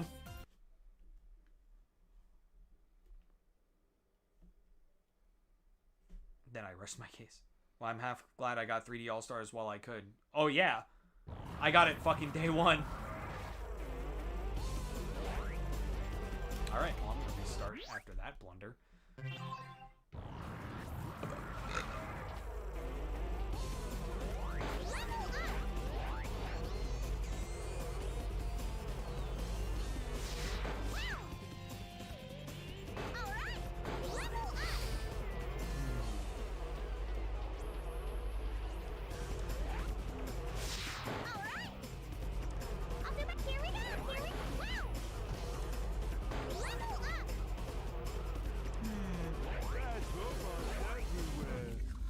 So it turns out that I don't believe in 7/8 survival. Okay. What? I guess that makes me an atheist. I hate you. Die.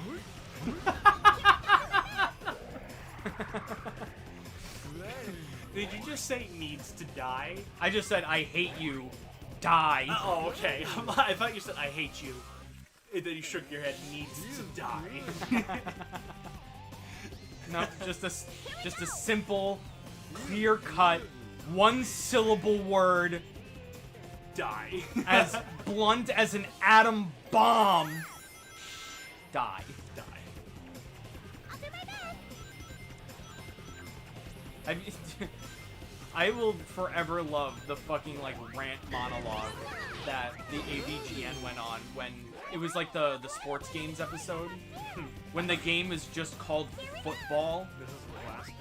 Aw, dude, it is one of my favorite like bits that he's done. Let's line up sideways. I have to hear it one more time. It's just too good.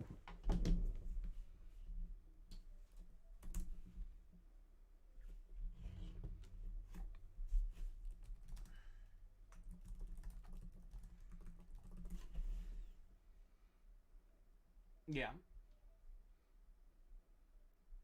Normal, every day, no question about it, no NFL, no year, not named after a player, not named after a coach, not named after the referees, pet goldfish, no quarterback, dime back, nickelback, simple, ordinary, unembellished, unmistakable, crystal clear, as frank as Frankenstein, as blunt as an I atom love this. bomb, one compound word, it's motherfucking goddamn sons of bitchin' fucking That is classic. football.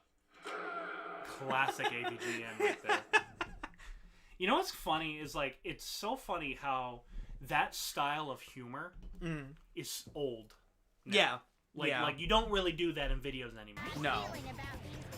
It's good sometimes to go back to it, but Oh, you, yeah. you don't see it in videos. You don't really see characters No. anymore. Everybody's just themselves now. Or yeah, kind of like a version of themselves. And I really look at Red Letter Media to this day. Yeah. They have not changed. Oh no. Well, of course they have. Their content has changed and evolved over time to stay relevant. Yeah, but like their humor. And you can tell they've been friends forever. Yeah. And I think that adds to it a lot. Particularly Mike Stoklasa and Rich Evans. Mm-hmm. Whenever they're on screen together, either picking on each other or talking about Star Trek, Yeah. the amount of, I'm going to say it, love that you can clearly see in their eyes towards each other as, like, really, like, literally best friends. Yeah. It comes off in the show. Mm-hmm. Like, these two just know each other. Like, there's an entire episode of one of their shows, and the episode is called Our Least Viewed Episode Ever, where all they do is read, give me a second. Who's this guy? Terrible.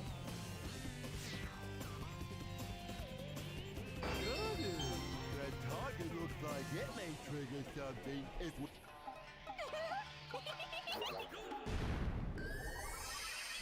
Level up.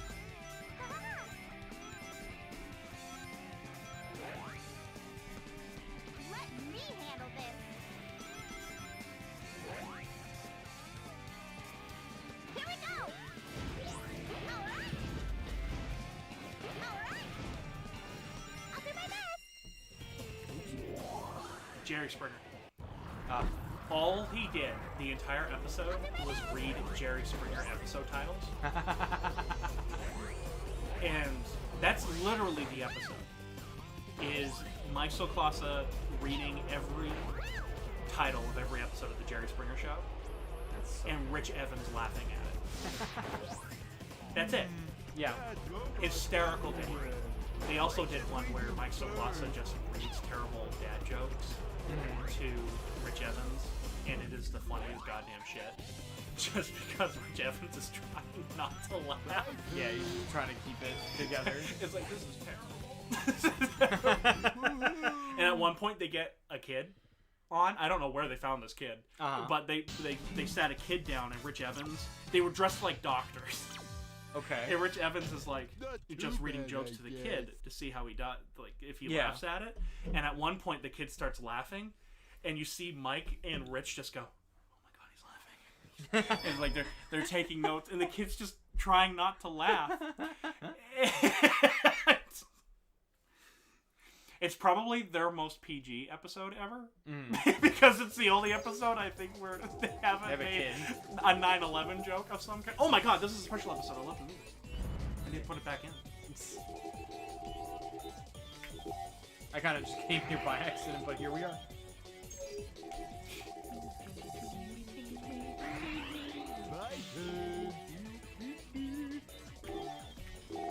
God, if the mines weren't there, this would be a gorgeous episode. A gorgeous love. Oh, yeah.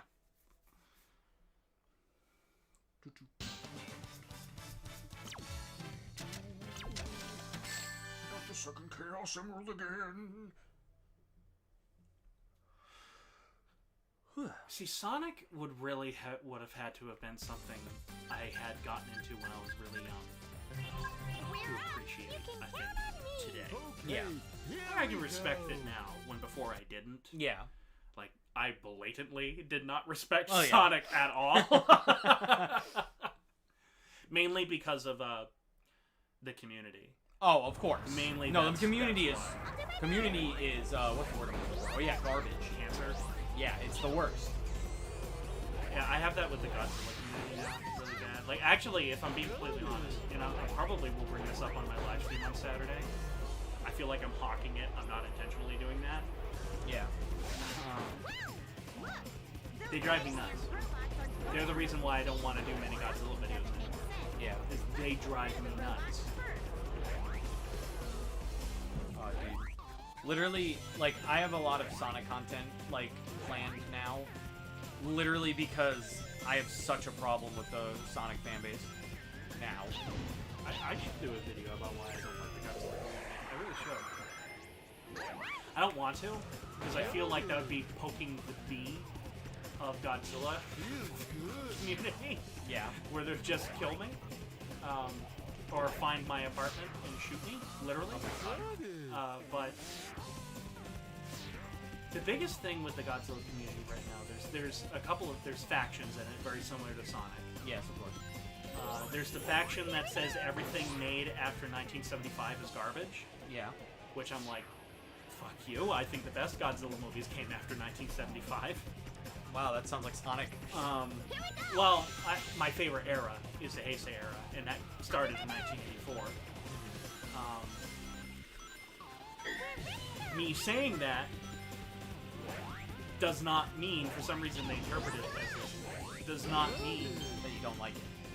I don't like the Showa era, which was from 54 to 75. Yeah. I love the Showa era because of how ridiculous it can get, and also the first movie is just another masterpiece. Yeah. And I love the colorfulness and everything like that. Nobody likes the Millennium era. They like the movies in it, but it's not really an era because none of the movies are connected. But yeah, there's a really snobbish community that says everything after 1975 is garbage. That same community also likes to say Godzilla's Revenge is an underrated movie. Godzilla's Revenge is terrible in every way, shape, and form. Yeah. The only reason why they say it's an underrated movie is because Ishiro Honda directed it. And those same people like to think that anything that man touched was art. Yeah. And I disagree. There are several movies that that man made that I'm like, this is garbage. It's fun garbage, but it's schlock. Yeah. Clearly he's phoning it in. One of those movies I'm going to be talking about on Saturday with Lucas. But the other faction that's really come up is people who like the Monsterverse versus people who don't. And my issue with the people that don't like the Monsterverse, which FYI, I kind of lean towards that camp, is that the people who don't like the Monsterverse are what I like to call purist snobs, who say if it's not made by Japan, it's not Godzilla. Uh-huh. And I hate that. Uh-huh. I hate that. Understandably. Because they often go, Americans just don't understand Godzilla the way how the Japanese do. Yeah. Which there's plenty of evidence to suggest that. like in all seriousness, you look at one of the Godzilla movies from the Monsterverse and compare that to Shin Godzilla, Yeah. there's no competition. The Japanese do it right.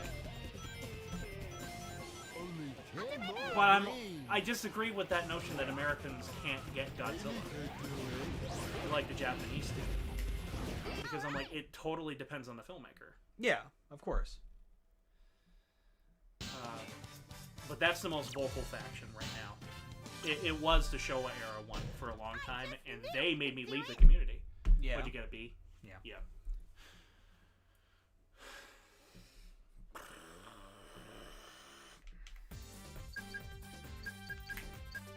It's probably We're up. 30. You can count And they on always me. think... Okay, here we go. A lot of people think that I hate Ishiro Honda because I've trashed him a couple of times on some of his movies. Mm-hmm. He's my favorite director of all time. Yeah.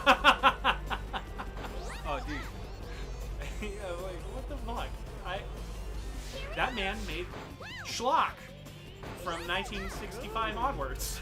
I mean, he just stopped caring. He was just a loyal company man who said, I will make whatever the studio hands me because I need the money and I'm loyal to this company. He made schlock. He did not make the movies that he wanted to make, which is unfortunate for him. But at the same time, I can't really complain that he didn't get to make the movies that he wanted to make, because a lot of those movies that are schlock are total classics today. Yeah. But yeah, they drive me nuts. Literally what you described literally sounds exactly like the Sonic fan base. Yeah, you were telling me about like the factions and stuff like that, and I'm like, Let me tell you. Yeah. And I hate to say this broad of a term, but boy howdy, it just keeps popping up in my brain. You said how there was a faction of the Godzilla community that are just total fucking snobs, Oh yeah. and that after a certain point, like, there was no good Godzilla movie. That's Sonic. That's the classic fans. Yeah. They think everything that came out after, like, the Sega Genesis is garbage. And I'm like, no. Some of the best Sonic games to come out came out during what I feel is considered the adventure era. there's a difference if somebody has that kind of opinion, and they just don't like the style of games that came out. Yeah. There's plenty of people that have it, and I know plenty of people, particularly older people, who genuinely don't really care for anything Godzilla related after the Showa era because they love the silliness of it. And if you look at the Heisei era and the Millennium era, they're predominantly serious movies. Yeah. They have some camp value in them, in places, but for the most part, they are serious movies. They treat these monsters seriously. And I know plenty of people that just don't like that. Yeah.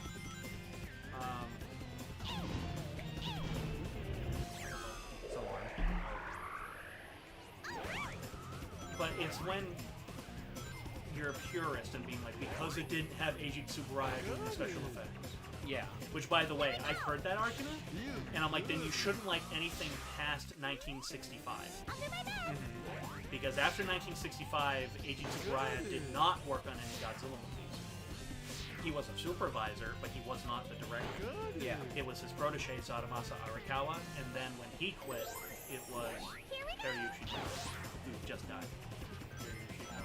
I'm surprised he didn't die sooner, because that guy was a chain-smoking man who said, yeah, you know what, screw the environmental protection laws. We're using black powder and gasoline to make our explosions. Oh my god. I kind of love that man. You watch the explosions in the 70s era Godzilla movies, they steal the show. They are gorgeous. And it's because he broke all the rules to do it. Amazing. He probably wasn't wearing a mask either. I guarantee you he wasn't wearing a mask. So the fact that he lived this long is kind of amazing. It's kind of a miracle. Pure spite. He might have. He strikes me as that kind of person.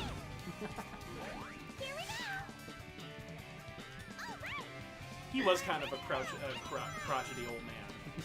So I kind of imagine he was like that when he was making stuff. Because they asked him, like, why are your films so full of explosions? And he was like, because we didn't have the money to build a lot of sets, so we said we need to make everything flash.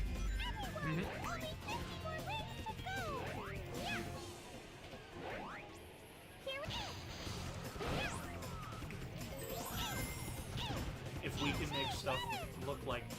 If we can make the explosions look spectacular, that will hide a lot of the issues we have with sets. That was their logic. Not bad. He's also responsible for doing the shot where Godzilla actually caught on fire. During one of the explosions, it was a total accident. Like, there's a scene where a bunch of explosions go off behind Godzilla while he's charging Mechagodzilla, and it caught the back of the suit on fire. And it's in the movie. Because it looked cool. I love that. There's another time the Godzilla suit caught fire. In Mothra vs. Godzilla, there's an explosion that goes off in his face, and the suit actor just happened to be bending over at the wrong place, and it caught the muzzle on fire. Oh my. But the actor stayed in character while that happened, so you suddenly see Godzilla just shake. And because it was an accident on top of an accident, because during one of the scenes, the rubber got dislodged on the face. So whenever Godzilla kind of shook, his jowls kind of wobbled. Yeah. And it accidentally made the suit look more realistic, because suddenly when he shakes, you kind of see his jowls kind of wobble. Yeah. And so while his face is on fire and he's shaking, you see his jowls wobble and he's swatting at it. I'm like, that's one of the most realistic moments in the goddamn series. Yeah. And it was nothing but accidents. Yeah. That's beautiful. Everyone is always like, man, I would love to be a monster suit actor. And I'm like, oh no, that sounds terrible. No, you wouldn't. It's awful. Yeah, that sounds really hot. Really hot. You got explosions going all over you. You got studio lights on you. I mean, when they made the first movie, they would drain a cup of sweat from the Godzilla suit after every take. Oh my god. Nakajima, lost, I think, something like 50-something pounds making that movie. Well, FYI, that's not really a fair comparison because in the first movie, the Godzilla suit weighed 280 pounds. Holy shit. And that was the light suit. Oh my god. The heavy one weighed 320, I think. And that one was so heavy he couldn't move. Like, he literally got in it, could not move, and then fell over in heat because he passed out in it. So what they did was they built another smaller, slightly lighter suit that he could move around in it. But because they didn't want to mess it up when he was in the water, they literally cut the first suit in half. So any shots in the first Godzilla movie where you see just Godzilla's feet kicking things or stomping on stuff, it was that first suit cut in half. They fit it with suspenders, and it was just that. So he didn't have to sit in the suit the entire time. And anything where it's just Godzilla's upper half is that first suit, just the upper half of it, to save money. So anytime Godzilla's in the water, and you just see his upper half in the water, that was the first suit. And it was literally just the upper half of it. I'm like, that is a clever way to save money. Yeah. They also had a hand puppet for close-ups, which had bad teeth. Really bad teeth. And he kind of looks dirty. Like, there's one shot where he looks at the camera, and I go, dirt, every time I see it. Talking about this, because this is more interesting than Sonic the Hedgehog, for a fourth time trying to play this level, regardless of you trying to accomplish an A ranking.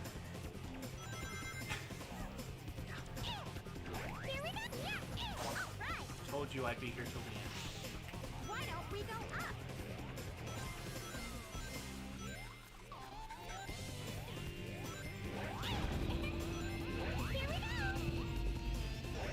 I think in the original Godzilla movie, they used gasoline-soaked rags to create the fires.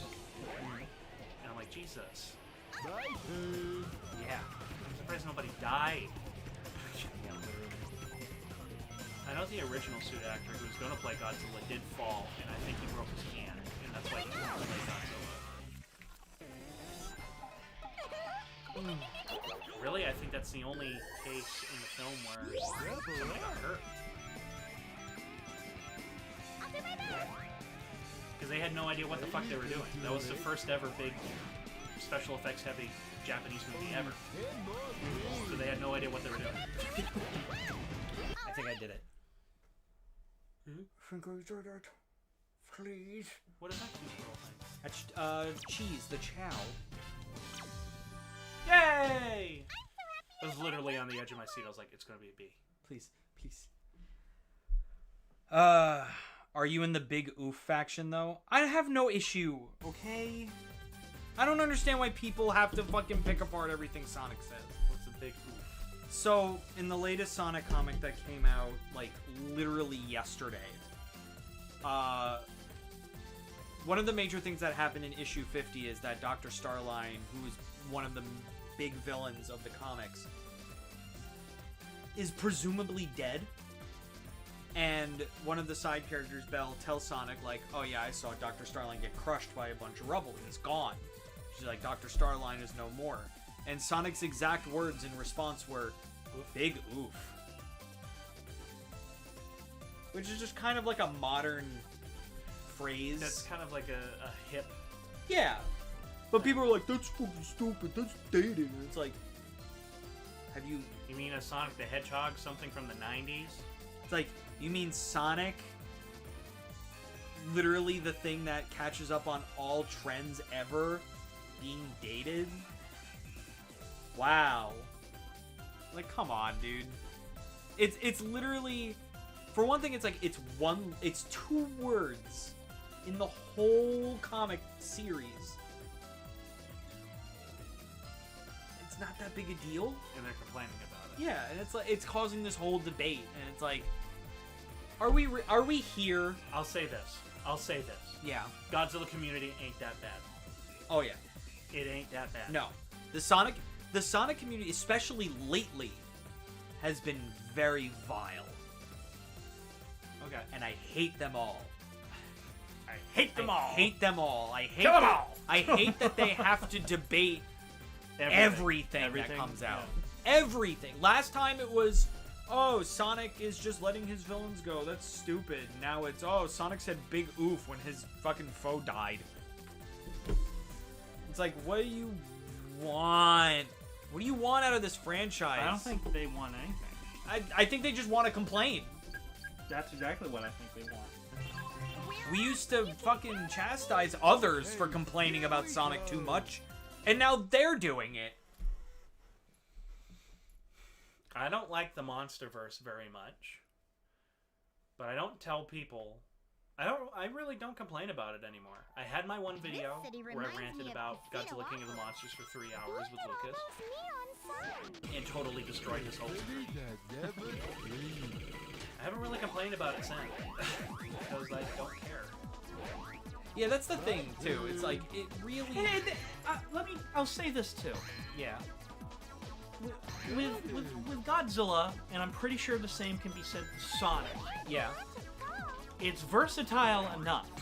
Yeah. That chances are there's a movie for you out there, or there's a game for you out there. Yeah. Play that. Yeah, literally. Dude, listen, I've played all the Sonic games, right? And I complain about Sonic games too. Like, I'm not, you know, there are Sonic games I don't like. But you want to know what I do? I just go back and play Adventure 2. Because that's my favorite one. I just play that over and over, and I'm content. That's like one of my, I would say, like, if I were to ever have one, that's a comfort game. You know? Like, I'm not gonna, like, play Sonic Forces ever again, because I hate that game.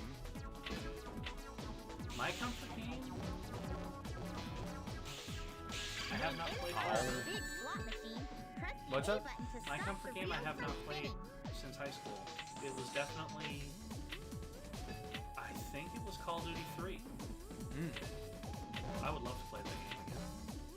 I only have it for the PlayStation 2, though. I do not have a PlayStation 2 here in New York. I have one in New Hampshire.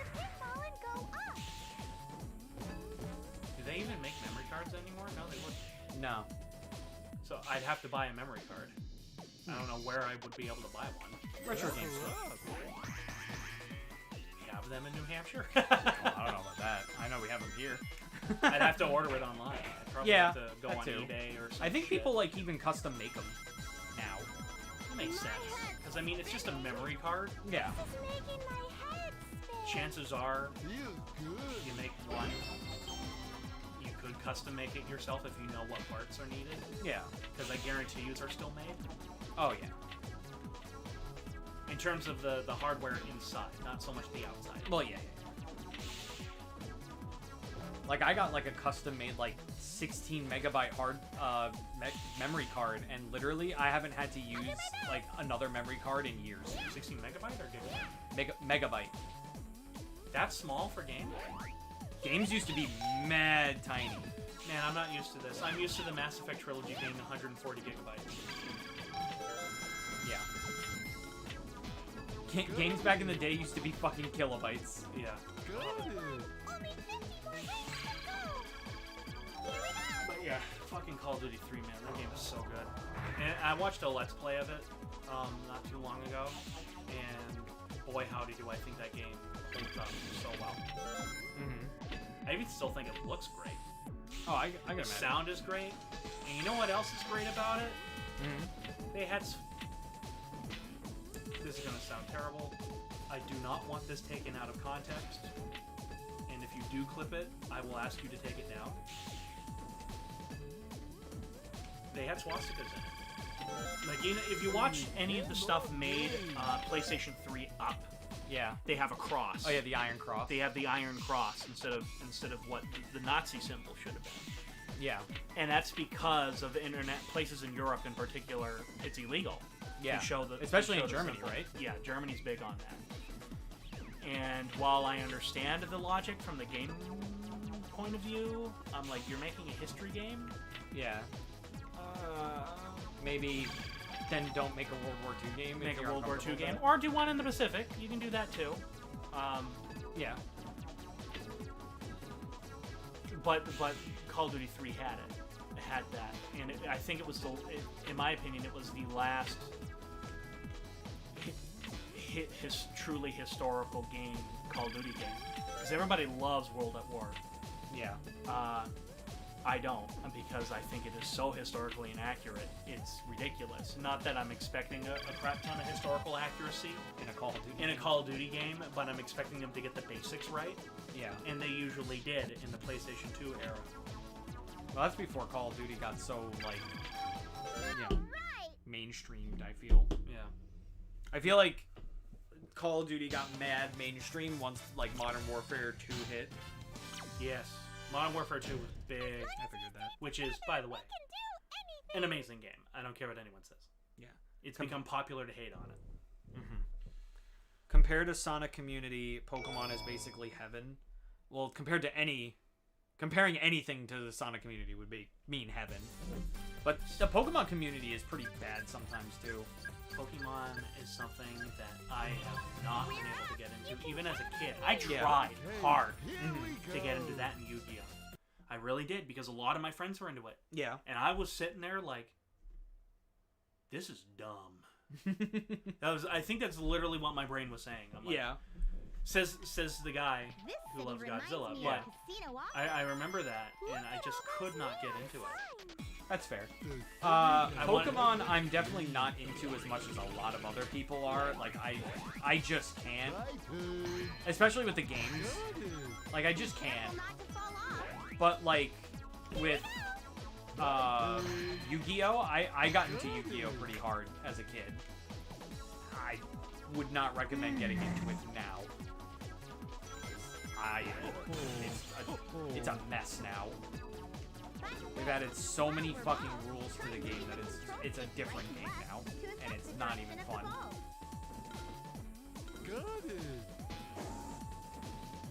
It's just kind of I just wanted to go outside and pretend I was in World War II. With the flippers. Press the L button. You know, for like a R normal button. kid. I wanted to go to war. It's not that I wanted to go to war, it was that I wanted to go to World War II. In particular. I can't even say I did a lot of World War II, I did. But I did World War I, the Civil War I played a lot. I even did the Napoleonic Wars at one point before I was really into it. Yeah. The Zulu Wars was a big one. Which, when I mention that to people, everyone's like, what the fuck is the Zulu War? That shit. And I'm like, exactly. I thought Zulu was a Ghostbusters character. I want to show you that movie really bad, Zulu. That is a fucking classic. And it's just good. It's a good runtime. It's 2 hours, 15 minutes. Where about a third of it sets it up, and then the other 2/3 is just one giant battle scene. All right. It's really good. Nice. Also, it was Michael Caine's first movie. Oh. Michael Caine's first big movie, I should say. His first like leading role. Also had the guy who did the music score to all the James Bond movies from that time. Good movie. Also one of the most quotable movies I can think of. Okay.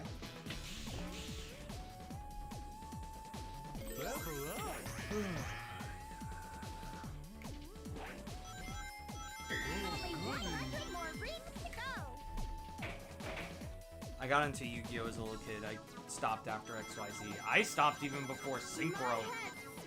That's how fucking early I just stopped. I just stopped. I had a friend named Kenny who... Did he die? No. I I don't know if he's alive now or not. I cannot confirm or I cannot deny. confirm or deny if he actually died or not. Or if anybody killed him. But I had a friend named Kenny, and he was really into Pokemon. I want to say Yu-Gi-Oh! As well, but I know he was really into Pokemon. And he was really trying to get me into it. Yeah. The reason why him and I were friends was because he liked history. Yeah. But he really tried to get me into Pokemon. A couple of other friends really tried to get me into it. My turn. They even just said, Adam, you have a Game Boy. Play some of the Pokemon games. And I did. And I just felt like I was repeating myself over and over and over again. Yeah. Here we go. I wasn't a normal kid.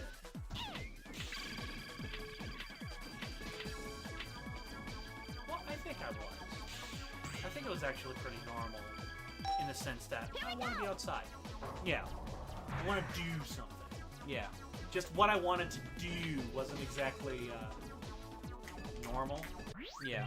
Probably normal in the 50s and This city 60s, reminds me of Casinopolis. where you just find a stick in the woods and say, "This is a gun now." And then you shoot things. And nobody bats an eye or questions your. I can't believe it. Like today, what I did growing up, you could not do today. No. Like a toy gun, you couldn't do that now. No. Unless you lived in a really like rural area. Like you could probably still do it in New Hampshire, Yeah. but not here. Definitely not here. Definitely not here, which I think is so sad because that's depriving particularly boys of just having fun. Yeah. When in a ball, press the A button to hit it with the flippers. Press the L button or R button to control the flippers. Instead, they had to play Sonic, and now we got people like Antonio. Yeah, and you don't want people like that. I'm the worst. I can't do nothing. I don't even know what attacks. Clearly not. You're still on this level. Yeah, I fucking hate this level. Yeah, I was gonna say this level sucks. This level's the worst. Here we go. My turn. Here we go. My turn. My turn. Is that this game's version of teabagging? Yes, and you should arrest me now. I hope Sega doesn't dox me for that. Oh no. Like a fucking riot. God damn.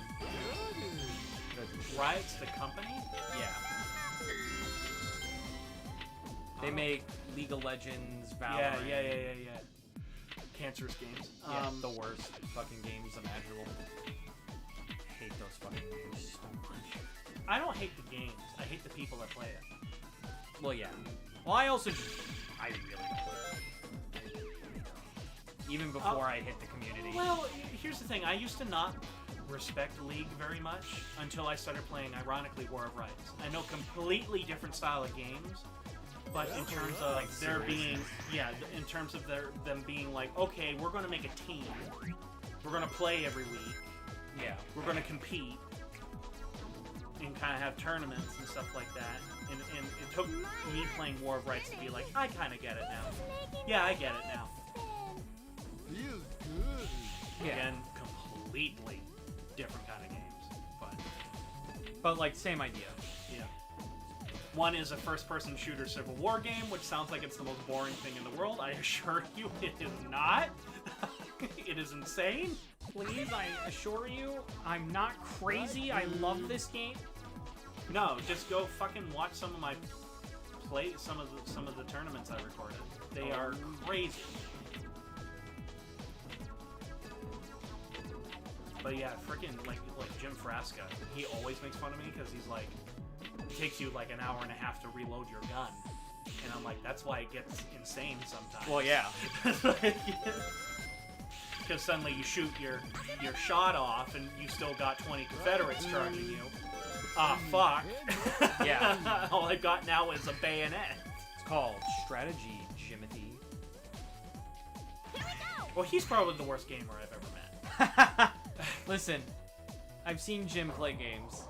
He is the definition of casual gamer. Like, I thought that was me, and then I met him. Like, I suck at most games that I play. I still have fun playing, Yeah. but I suck at most of them that I play. I'm the kind of guy who, in all seriousness, would put a game on easy Yeah. just for me to be able to be like, I want to enjoy playing this game. Yeah. Stop bashing Leave, even though I City agree with you. reminds me of- I knew Brandon was gonna chime in. I knew it. Fucking hate. Did you guys try to formulate a team, Brandon, at FTC? Five Towns, look at me. I'm so hip that I can't even say the name. I have to say the abbreviation. My turn. Sonic. I thought you were on that ball. Get close to the What? switch and I see. I could have sworn you were on the team. But they're not. No way. push and Yeah, pull. I don't know why I thought you were I tried playing that game in high school with my friends, and I'm like, guys, I think this game sucks. And they're like, what are you talking about? I'm like, all right, I guess I'm just weird. To assess the direction of Yes. the ball. Yes, you are. But When turned into balls, press know, the when you A button not for because you vertical don't like flippers. League. Press the L button for R button. because you to like control Sonic. the Well, flippers. do you say League or LOL? Because I tend to say LOL. I say League, because that's what I hear it Yes. like yeah. referred to as more of. Level up.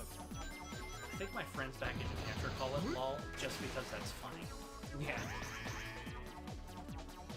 Like my friend Chucky is the type of person that when he sends you LOL, he sends you LAWL Okay. because that's funny. Because Yeah. that's what it sounds like.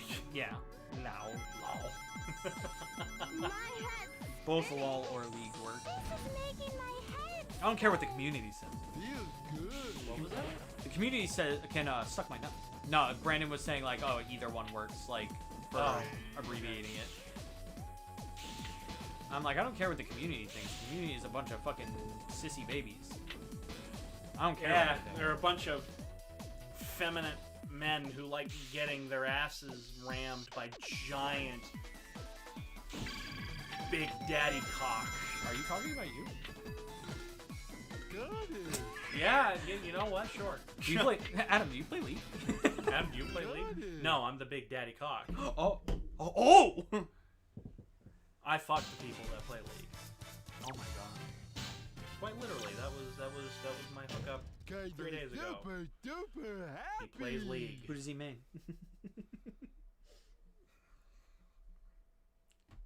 Bro, I only know like one character in that whole game.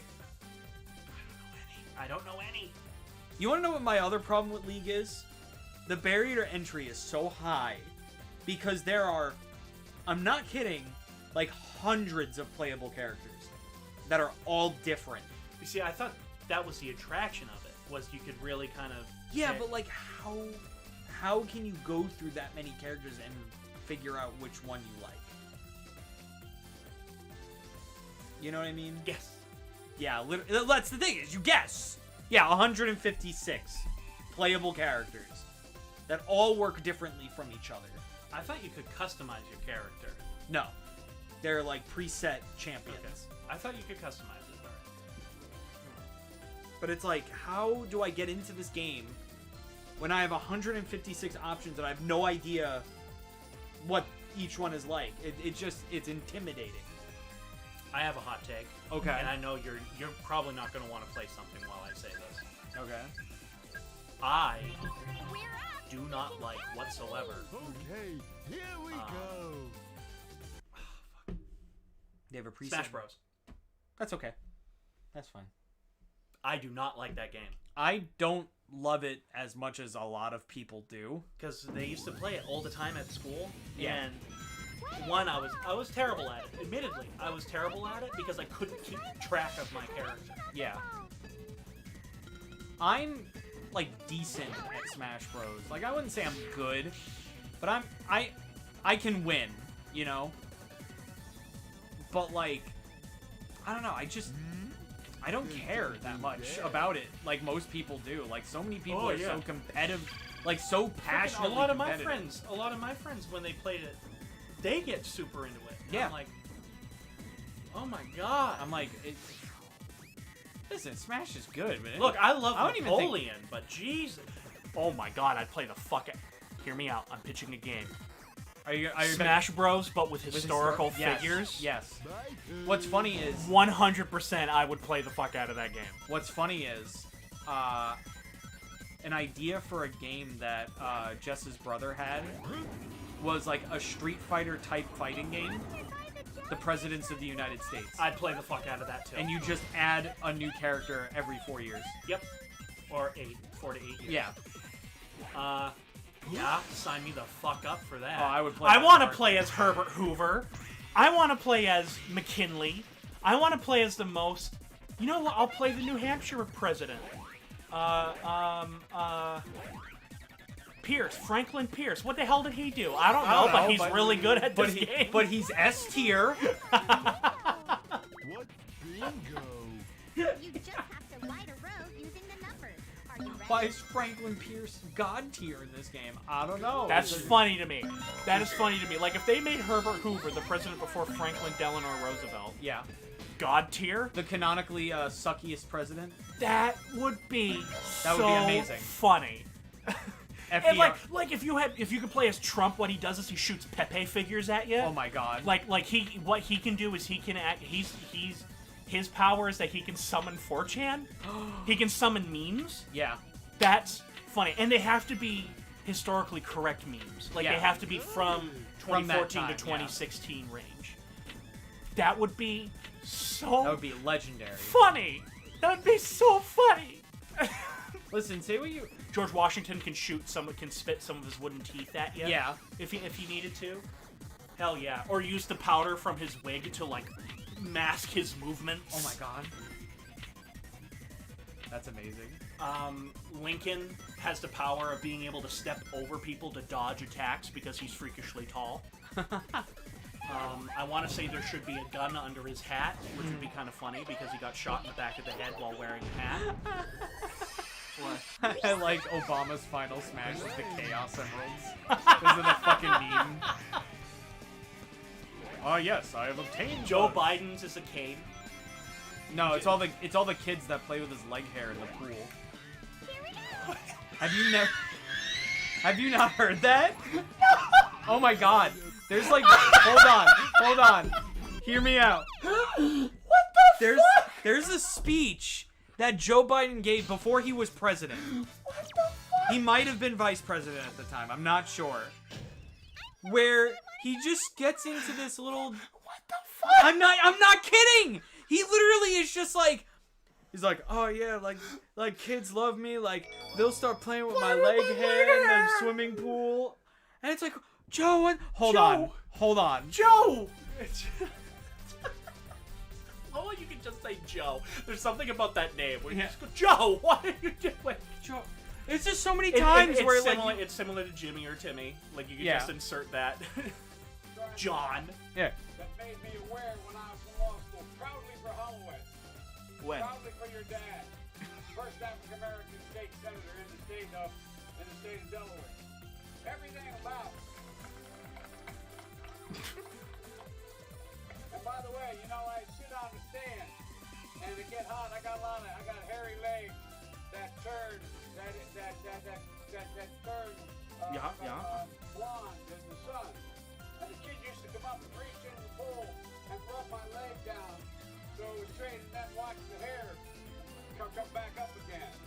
And look at it. So I learned about roaches. I learned about kids jumping on my lap. So he called them roaches? I love kids jumping on my lap.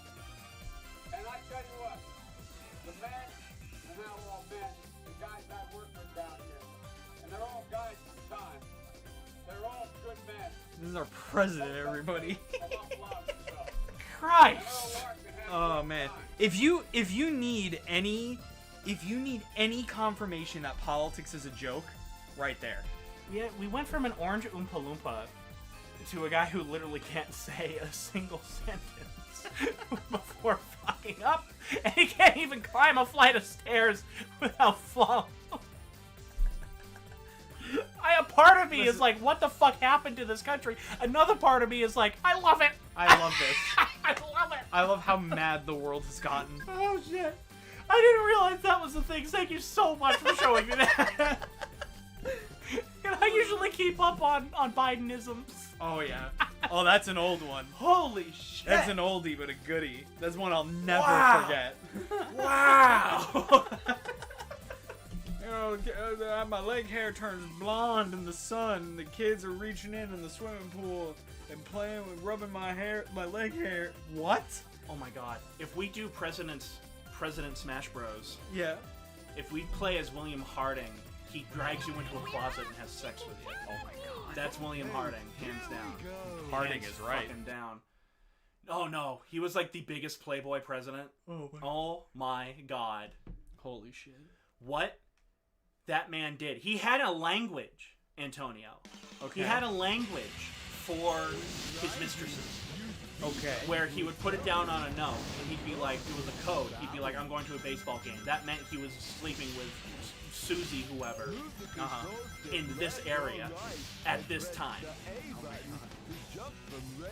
What a legend. What a man. What a legend.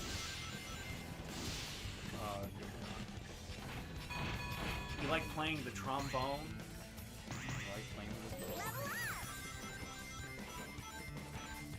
A very corrupt president, by the way. Oh, I can imagine. He was big during the Prohibition era. Like, that entire... To me, the 1920s and probably the mid-1970s are like the most corrupt era of politics in American history. Here we go! It was awful. Maybe the 1820s? That was pretty bad. This is making my head About that spin. Dude, I love this idea for a game. Oh, it's so good. I love this idea for a game. Just think of how many high school history teachers would just play that on the Oh, hell yeah. whenever they just wanted to be lazy. Oh, yeah. Hey, guys, you want to play President's? Yes! I'll fucking kick your asses, Herbert Calvin. No way, I'll beat you with Calvin Coolidge. I love the idea that Herbert Hoover is just S tier. I love that idea. So I don't know how, but we'll figure it out. Just make him a purposely broken character. He's just God tier for no reason at all. I think that's so funny. He's the Ganondorf. Oh my god. He's the Meta Knight, the Brawl Meta Knight. Oh god. That's so fucking funny. Like, you have President Jackson, Yeah. who was known for keeping the White House door literally open, and anyone could walk in and say hi. The guy who literally beat somebody up with a cane in front of the White House. The man who was known for having the biggest parties in United States history in the Oval Office. Yo. Because fuck it. What would he do? What would his power be? He also did the need removal act and was a horrible human being, but whatever, he's still a Chad. Here we go! He just misplaced thousands upon thousands of people, but what a Chad! And let me, yeah, he's responsible for the murder of literally thousands upon thousands of people, but man, was he a Chad. Like, let's hear me out. Okay. FDR. Yeah. You're in a wheelchair. Yeah. And it's got Gatling guns on it. Yes. He's like a Transformer. Yes. He's, oh yeah, FDR Transformer. Yes. Yes. Yes! Come to Papa! Fucking Grant, what he'll do is he'll take a drink of scotch, spit it out, and use his cigar to turn it into a flamethrower. Taft is his gut. He's Yes, like of Taft, course. the fattest president. He would definitely be like a sumo wrestler and should be dressed as such. Oh, yes. Yes, 100%. And, oh my god, he should swing a bathtub around because he got stuck in the Yes. bathtub. Yeah. Yes. Teddy Roosevelt is such a Chad. I think he should just be Teddy Roosevelt. Oh, of course. Yeah. He's enough of a character on his fucking own. Oh my god. Didn't he like go to a speech right after getting shot? Yeah, okay. So he was giving a speech, got shot. Everyone was like, "Oh my god." And he was like, "Ah! No! I'm going to finish this." And he continued to speak for 2 hours. Oh my god. He spoke for 2 hours With a fucking with bullet. a bullet in him. Not like a distant bullet that he got months ago. There! Yeah. He's bleeding out on stage. He's like, I gotta speak. I'm not done. I'm not done. Okay, here we go. Very late, but hi guys. Hi Steve. Hi, Dude, Steve. my FDR goes nasty. Are you guys pitching a U.S. president fighting game? Because I'm so here for it. Yes. Yes. Yes. Yes. Steve, I'm on the stream. It's either going to be Godzilla or history. It's not really And much. we got both today. Not really much variety. At least with me, you know what you're going to get. I love this idea for a game. Oh, it's So good. much. I love this idea so much. Oh, it's so good. I also just love the fact that Teddy Roosevelt just shows up, and it's just him. It's There's just nothing him. special. Nothing He's got else. a gun. But it's just him.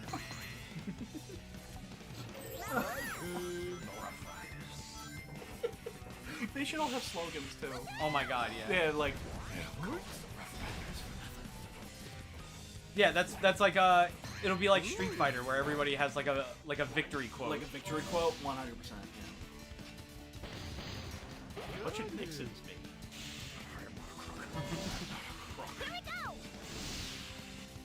I am not a crook, but I'm gonna fucking assault you.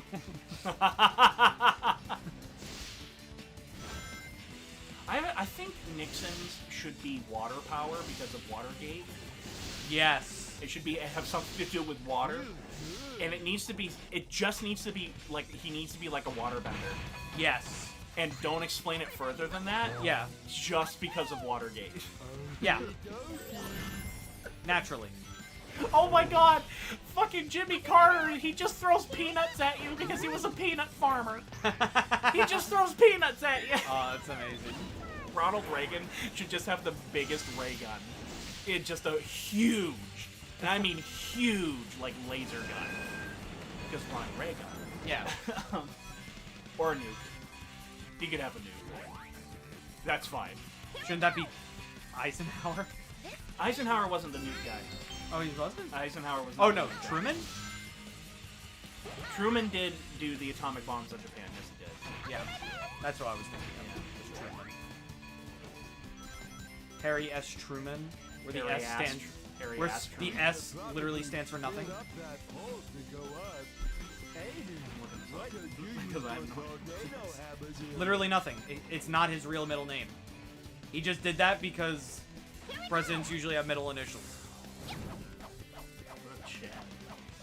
At least I'm pretty sure that was him. Middle name. I'll do my best. Here we go. I'll do my best.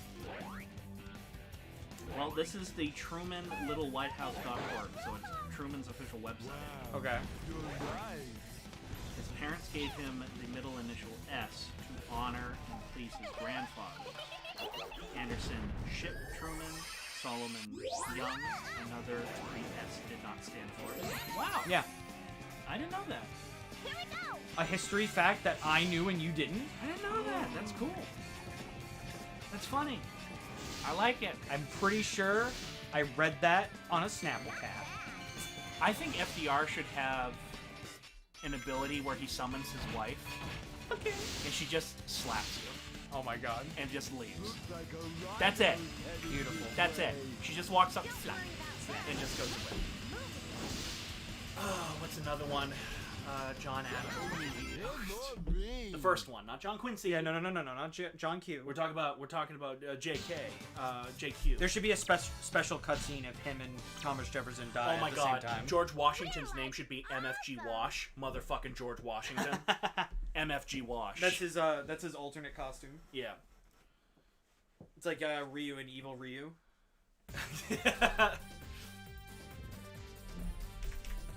I do like the idea that George Washington, he can hit his wig and the powder causes it to disorientate his opponent. The first DLC character, like other than like, you know, the character they're adding every 4 to 8 every years, yeah. 4 to 8 years. First DLC character, Ben Franklin. For no reason at all. Yeah. Dude, I gotta tell you, I want to watch 1776 with you because it's a musical about the signing of the Declaration of Independence. It is the funniest goddamn thing. The guy who plays Ben Franklin Yeah. nails it because he plays him like a playboy because he was Yeah, of course. an old man playboy. Oh yeah. And there's one part where John Adams goes up to him and says, "Come on, Franklin, we're going to New Brunswick." and you, Ben Franklin is just sitting there kind of sleeping, dozing off in this chair, and he goes, "The hell I am, what for?" And another person goes the whoring and the drinking, and all of a sudden Ben Franklin just shoots up out of the chair and just starts walking like, "We're going to New Brunswick." And I'm like, that's very much so Ben Franklin. Why are we going to Virginia? Because you've seen the bosom of women in Virginia. They're full bosom. And then they turn into a song. Oh my god. It's a surprisingly funny movie. Like I was expecting it to be kind of like dreary and stuff like that. I actually wasn't expecting it to be a fucking musical. So when all of a sudden they break out in a song, you should have seen the look on my face. It's just funny. It's really funny. It's a lot of visual gags too with the songs. Farts are funny. Farts are pretty funny. They really are. I don't care what anyone says. You're never too old for a good fart joke. Oh, hell no. I am not above a fucking fart joke. Fart jokes are funny. I love Ted. Oh my god. He's just wearing a sumo outfit, and his max power is all of a sudden you see him, he has a bathtub and he just swings it. Oh my god. And it will like fuck you up in the game. Damn. He's like one of those characters where like he doesn't seem very good, but like once you really get to know like how to play him, like he's really good. He should be voiced by a real life Japanese sumo wrestler though. Uh-huh. For no reason. Other than so we've just effectively turned Taft into E Honda. I don't know what Obama's thinking. Chaos. Oh.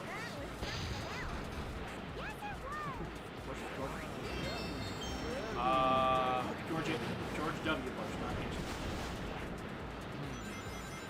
It's gotta be something 9/11.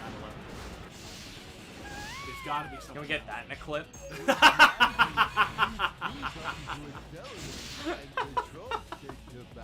His S power is suddenly, he builds up enough energy, suddenly he summons an F-747. Just oh my god.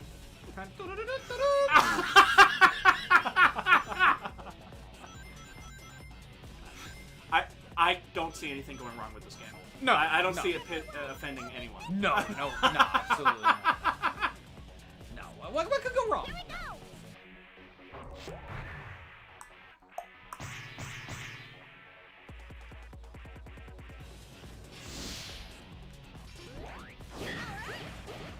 Like, James Madison should have fire powers because he was president during War of 1812 when the British burned down the White House. Yeah.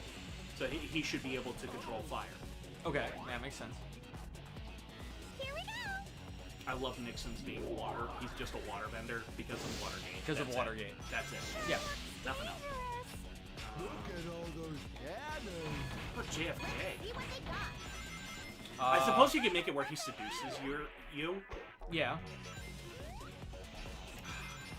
That's a tough one.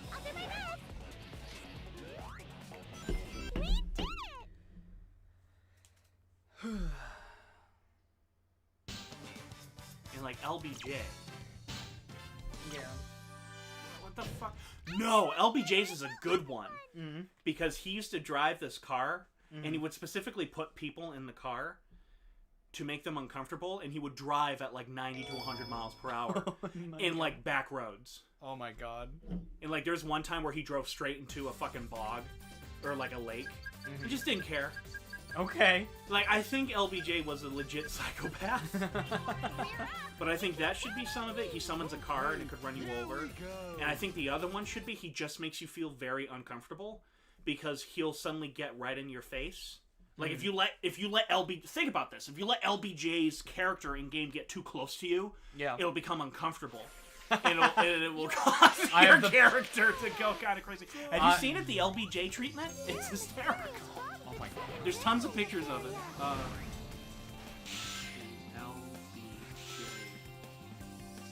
treatment. Oh my god. That would be an interesting fighting game mechanic, that, like, vicinity. Yeah.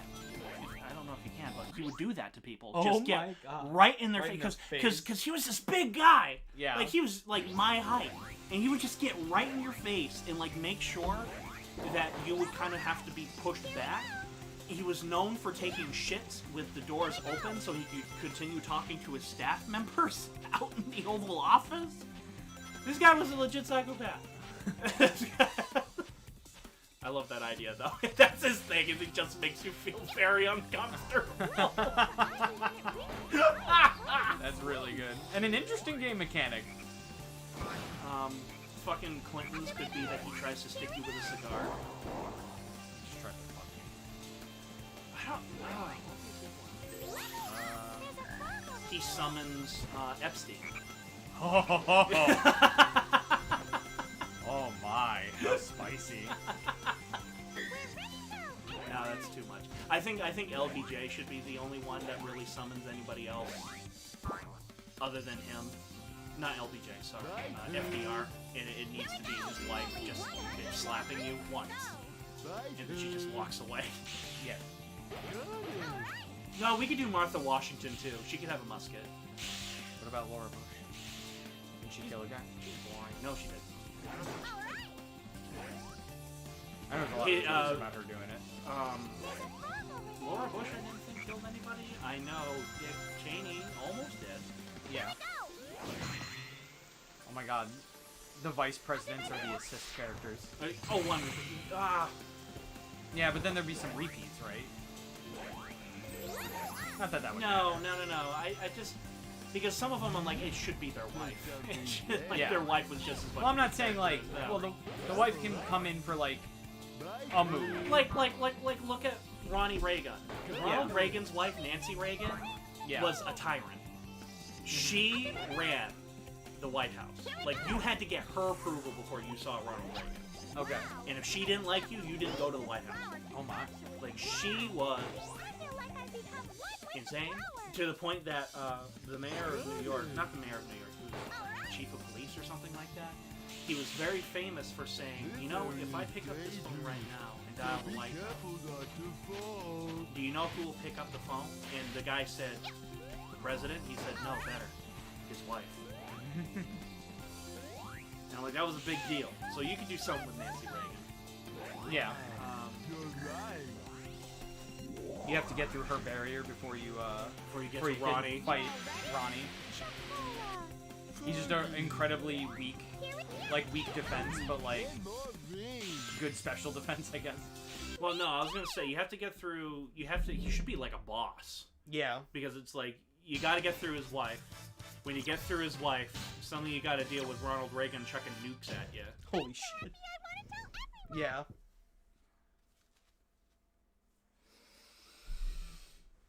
Then, like, FDR should be a boss then, because then you have to deal with his transform. He turns into, like, a giant Voltron. He literally should just look like a Transformer, except it's his head with one of those cigarettes sticking out of his mouth. Yes!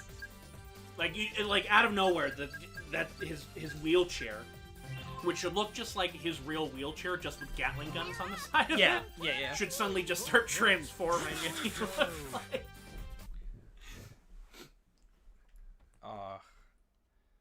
It's another random fucking president.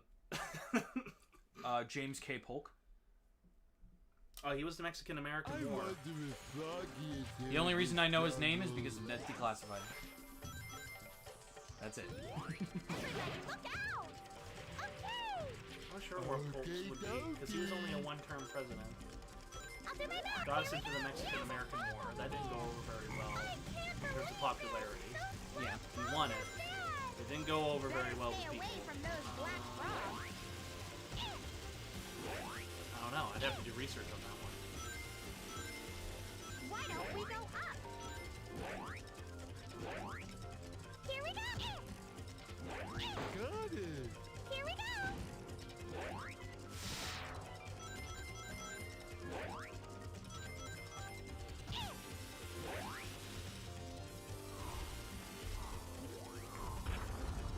Why don't we go up? Like, what really would have been linked? The cube really can do it. Like I said, no, I like the idea that he's just really good at dodging. Yeah. He's just really good at dodging because he's so tall. He can just step over you. Go for the head. Here we go. Oh, he could kick. Yeah, Yeah. kicks the fuck out of He's got good legs. Thank you for doing that. Dangerous. So be careful welcome. not to fall. No, the game fucking over. I wonder if Froggy is here in this jungle.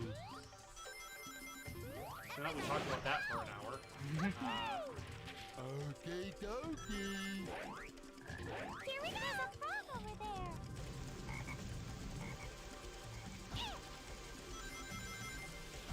Here we go. I'm sorry. Froggy is here in this jungle. Nope. That wasn't it, Chief. Everybody, look out. Okay.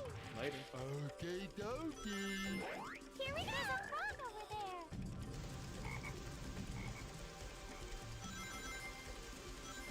Oh, you know what I got? That's actually pretty fucking cool. STD. I'll do my Yeah. best. And pretty cool. What? I got the entirety Here we go. of the original run of Teenage Mutant Ninja Turtles on DVD, Alright. Here we along go. with 3 hours of bonus features. That's cool. I didn't know you liked them so much. I do like the Ninja Turtles. I was having a conversation with Steve about Here we go. after we did the stream here, actually. Uh-huh. I didn't realize they were like that popular. Oh yeah, they were like the biggest thing in the 80s, or 80s and like 80s, late 80s, 90s. early Yeah. 90s. They were like one of the biggest things. Got it. They were just another thing I never got into. I got into them kind of later. I didn't even like the movies. Like, I just didn't. I liked the first movie. That's about it. I love the Power Rangers movie though. I've never. That's something that I can't get into. Is Power Rangers. I never really did either. Just that movie. Literally, just Yeah. that movie. Most of what I know about Power Rangers is not because I've watched it, but because I've done research on the original show, which of course leads to doing research on Power Rangers. Yeah. That's mainly what I know. Got it. The only thing that the stuff that I know about Power Rangers is just stuff that like Pete talks about. Like that's it. Like, I didn't even like Ultraman growing up. And most of Ultraman, what I know about Ultraman is just watching clips and doing research on it because it's important for what I talk about. Yeah. Here we go. No, it was Godzilla. Here we go. Godzilla was the only thing that, like, I was like, no, I gotta religiously watch this. Like, when a new one came out, I was like, that's a big deal. Here we go. I'll do my best. Or when it was on TV, yeah, I'm recording it and watching it. That was me with Sonic and Yu-Gi-Oh. I did watch the Wild Thornberries, Rugrats, Oh, the well, yeah. Arnold. Avatar: The Last Airbender, I remember having to watch every And more when it was rings. coming out. That You're I right. missed the entirety of season 3 on. Only watched it recently, Level up. and I'm glad I finally fucking did. Season 2 is my favorite. Did it. Oh yeah. Season 2 is my favorite, and saying it's my favorite is like pulling teeth because goddamn, I love something about all of them. Season 1's my least favorite because I think it's the most tonally inconsistent. Oh, yeah. Super But season 3's happy. really good. Yeah. However, it has my least favorite Yeah. episode. The Footloose one. The fucking Footloose. What the Yeah. fuck? Yeah, it was such a weird episode. TMNT and Power Ranger talk. I have been summoned. JK, I've been here just working on thumbnail art. It says Luke Haas.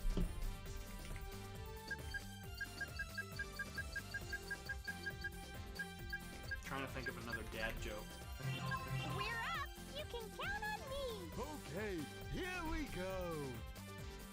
I mean, there's the classic. I was wondering why the baseball was getting bigger, and then it hit me. That's a good one. That's a really good one. Yeah.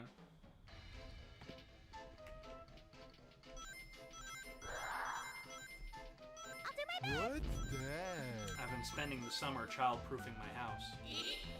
Yet they still get in. Here we go! I saw that one coming. Here we go! I'll do my best! There's one that's similar to the fucking, the baseball one where Oh, it's like... here we go. I got one. Okay, yeah. I got one. So, my wife came up and asked me, why don't you treat me like you did when we went on our first date anyway? I'm falling! So, I got dressed up, took her to a nice restaurant, drove her around for a bit, kissed a little, and I dropped her off at her parents' house. I wonder if we can go down there. That was the one I was trying to remember, and I was like, I can't, what the fuck was the punchline? And then I was like, oh yes, parents.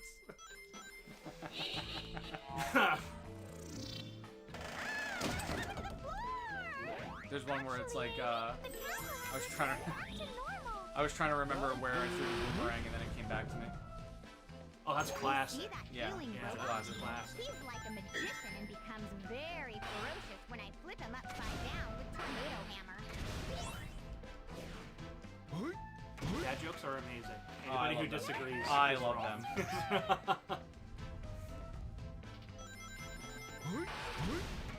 There's classic is Dead Baby. The dog bowl one goes over well. I've said that now a few times to people. That one goes over well because it's almost like they don't expect. Yeah. That one's kind of like that one's kind of a thinker, but like it works. I didn't know he did. I didn't know he did.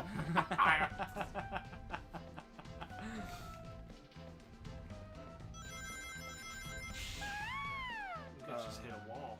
Yep, and then we fall, and then we fall some more, but upside down. That fucks with me. That's like the gimmick of this stage, is that we keep changing direction.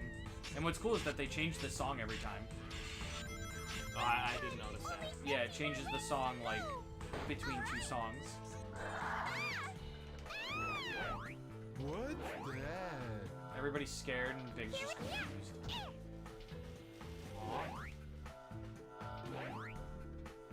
Here we go!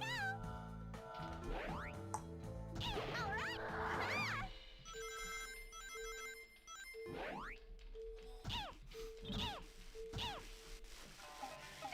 Oh.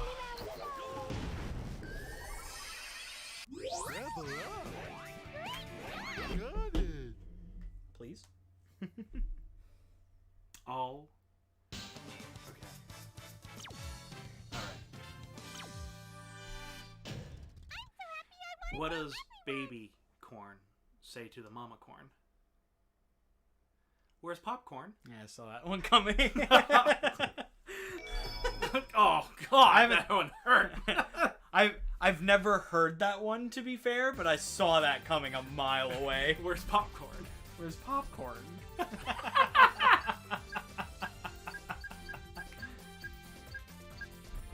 I love that joke. You can count on me! Okay, here we go. My kid is blaming me for ruining their birthday. That's ridiculous. I didn't even know it was today. What was that? Hold on. I missed that whole joke. My kid is blaming me for ruining their birthday. That's ridiculous. I didn't even know it was today. Popcorn left to get milk 15 years ago. Oh god. What? Popcorn left to get milk 15 years ago. ago. Ah! Good I lord. love that.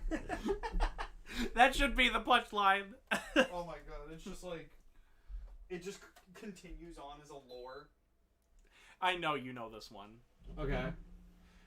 Two sheep walk into a bah. No, I didn't know that. You didn't know that one? I thought we said it. I've never heard that one. That's really good. No, one of my favorites is that has to do with like that kind of humor. A dyslexic man walks into a bra. Yes. I like that one. This one's good too. This one's mean. Uh-huh. I told my wife that a husband is like a fine wine. We just get better with age. The next day, she locked me in the cellar. That reminds me of the fucking... I don't really like him much anymore, but I really liked him as a kid. There's a Jeff Dunham joke, and even now, like, if I listen to Jeff Dunham, I really only like Walter, and that's it. Walter's the best one, hands down. Yeah. Does he still do show? I don't think so. But, there's one joke where it was like, you know, Walter, they say a woman ages like fine wine. My wife aged like milk.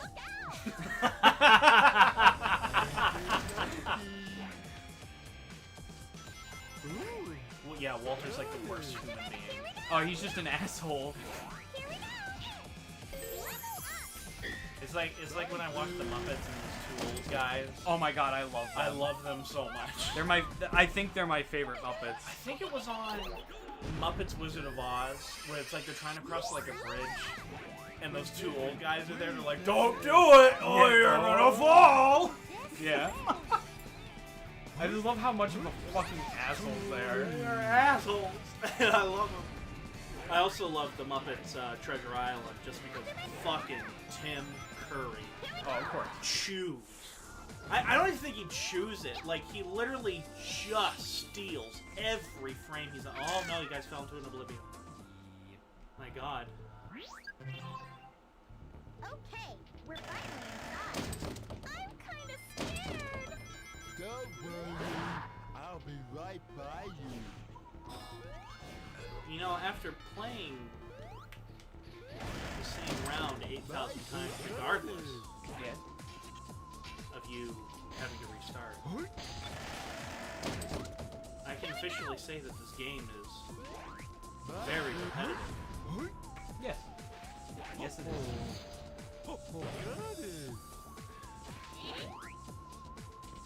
I like finishing this game. Ish. I like finishing. I don't like complete. It's another fucking Game Grumps bit I really like. They were like talking about how for some reason Aaron's wife Susie doesn't like the word complete. And then yeah, it's like some weird whatever. And then Aaron just goes, "Oh, I'm gonna complete."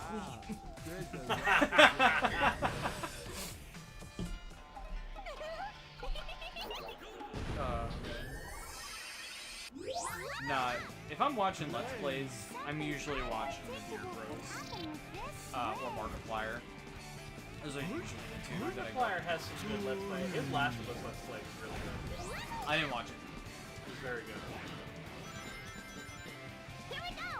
good. It's unusual for me to see Markiplier play like a AAA game, because he does it so little.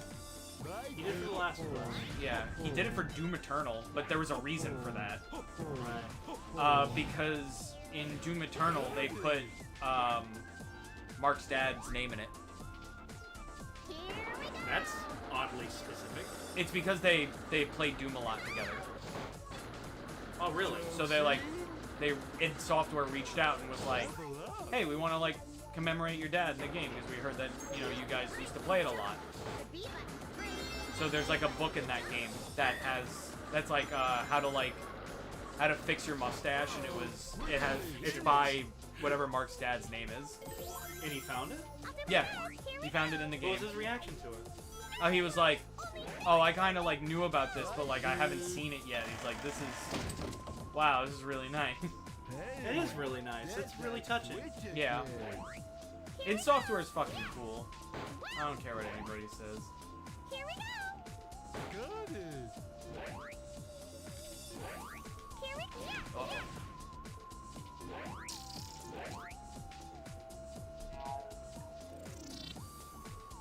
Markiplier talks about his dad a lot, but I guess he had kind of a rocky relationship with his dad. I don't know. Either that, or it was just because he died when he was so Yeah, young. I think it was that. Is that his dad was like in his life, like was an important For a figure in his life. relatively like limited Yeah. period of time. I'll Yeah. be right by you. No, it seems like the thing that tortures Mark the most that I've seen, and he got into it in his interview with Anthony Padilla, and also with I don't know if you saw Power Wash Pals. No. So apparently he's gonna make this a series. It's essentially him and like someone else just playing Power Wash Simulator together, and then just kind of podcasting. That's funny. And the first episode was him and Jack, Septiceye. And he went over it again. He's like, oh, the meme of me crying comes from the 8 million subscriber video. Yes. And he's like, the reason why I cried, it wasn't because I was like happy that I made it this far. It was because watching this video, I had this realization that I will never be able to have such a personal connection to my viewers ever again. Like, there's too many of them now. There's too many. Yeah. And he's like, and that kind of hurt. He's like, now I'm just this, like, figure, and people just watch me, but, like, they're just numbers now. And that sucks. I don't want that. I think he's wrong about that. I think they certainly know him. Yeah. And he understands his viewers. Yeah. Well, it's just the kind of thing where it's like for example, like if GCN were to make it big, like weird, like amazingly big, like beyond my wildest dreams, I would never be able to have like a Smashland or like This is very hypothetical Salamander ever again. Yep, this is very true.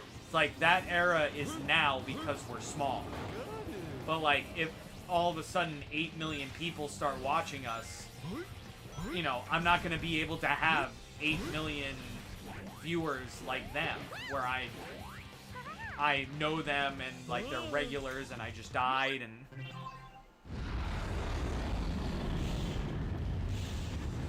So, to that degree, I understand what he means, and I understand how that could, like, Markiplier hurt a cries little. at the drop of a hat. Oh. So do I.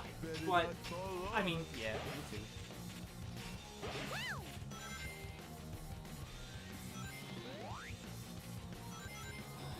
I'm gonna say Markiplier certainly understands his audience because of In Space with Markiplier. Yeah. And some of the twists that he puts in it. Yeah. Where he's like, I know you're gonna want to select this. Yeah. I know you're gonna want to. But I'm gonna make that the wrong I'm decision. gonna make that the wrong decision. Revert!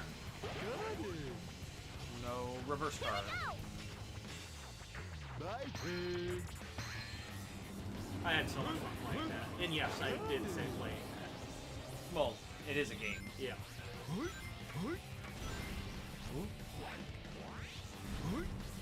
Oh no! You fucking cocker dicky.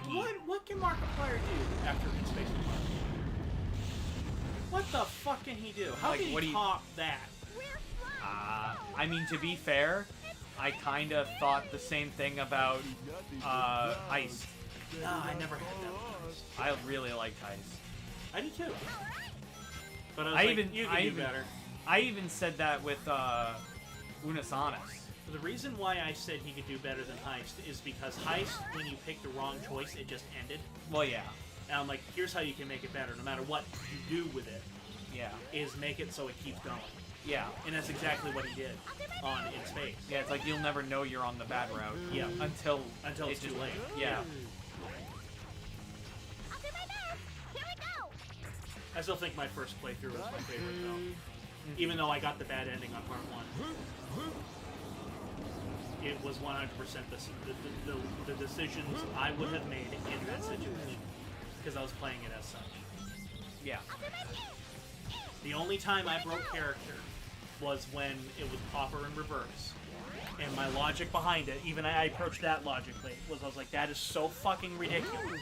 Which is exactly what Markiplier wanted. Yeah. That is so fucking ridiculous, that is probably the right answer. Yeah. I love Bob. You know what? I really miss like Markiplier makes. I do too. But for some reason he doesn't want to work with Ethan anymore. Here we go. I think it's just that Ethan has become too busy It could be. because, you know, he has his tour and all that. He's become so pretentious I can't stand him. I haven't watched. I never really watched him. Me neither, but I loved him when he was with Markiplier. Yeah. We can use that current to go up. Their story is so touching. Do you think we can use your Oh, that he was just a fan Yeah. who Said, did like a "Can I- backflip Can for I do him?" a backflip for you? Yeah. Yeah, but be careful. I think it was Mark's exact words, like, yeah, but be careful.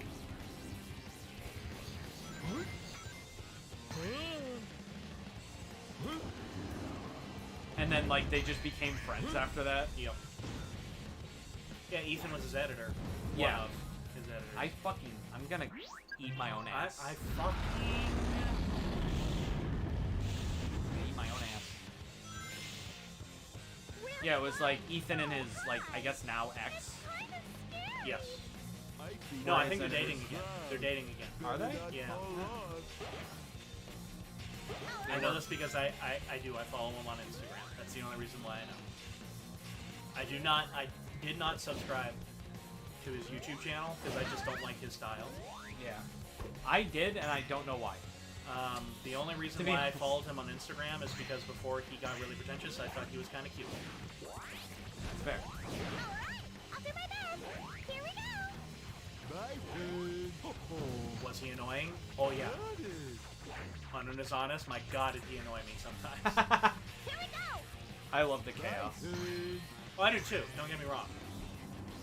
But there was a couple of times where like they were trying to build the IKEA thing, where I'm just like, Ethan, shut up. Or during the President's Fitness Test one, Yeah. when Mark punched a hole in Oh the my wall, god. that was me. Yeah. Like I felt that.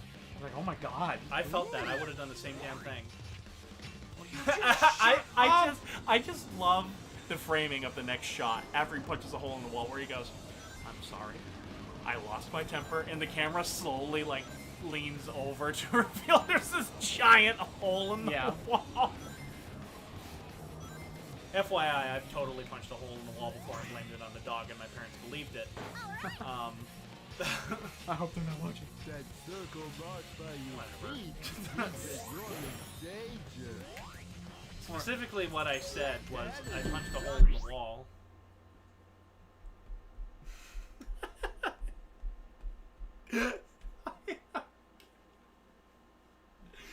Oh shit. Okay. Go for those crucifix behind you. Thanks. We're flying so high. You were saying? What were chat? Scary. No, I said the dog jumped up on me and pushed me into the wall, and they believed it because of how the hole looked. Okay. Like it looked like my elbow hit it, and then my hand kind of went Like through. through. No, it was just me being really pissed that I didn't get my paycheck on time, Oh. and I needed the money.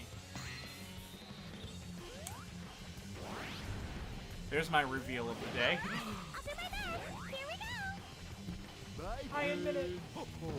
Poor dog. Got it. That poor dog.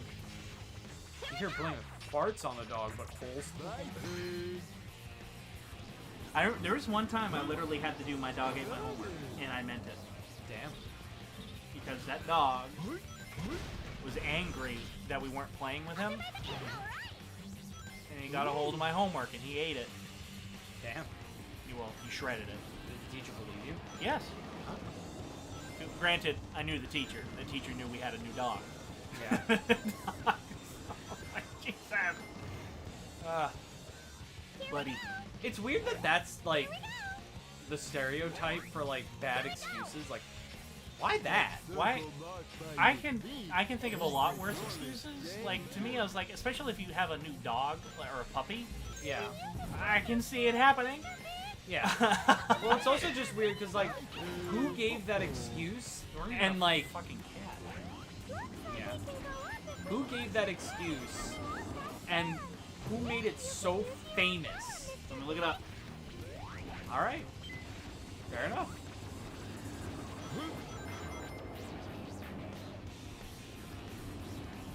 This is what the internet's for. From dictionary.com. Doggos are known as man's best friends. Where's the phrase from? Forrest Whitman, a writer of Slate, describes the legend of a 6th century Saint Syrian. No. Was the alleged first recording of the dog ate my homework story. Okay. That was in the 6th century. The notion that a dog will eat just about anything, including paper, turns up in lots of stories over the centuries. And, 8, a popular example.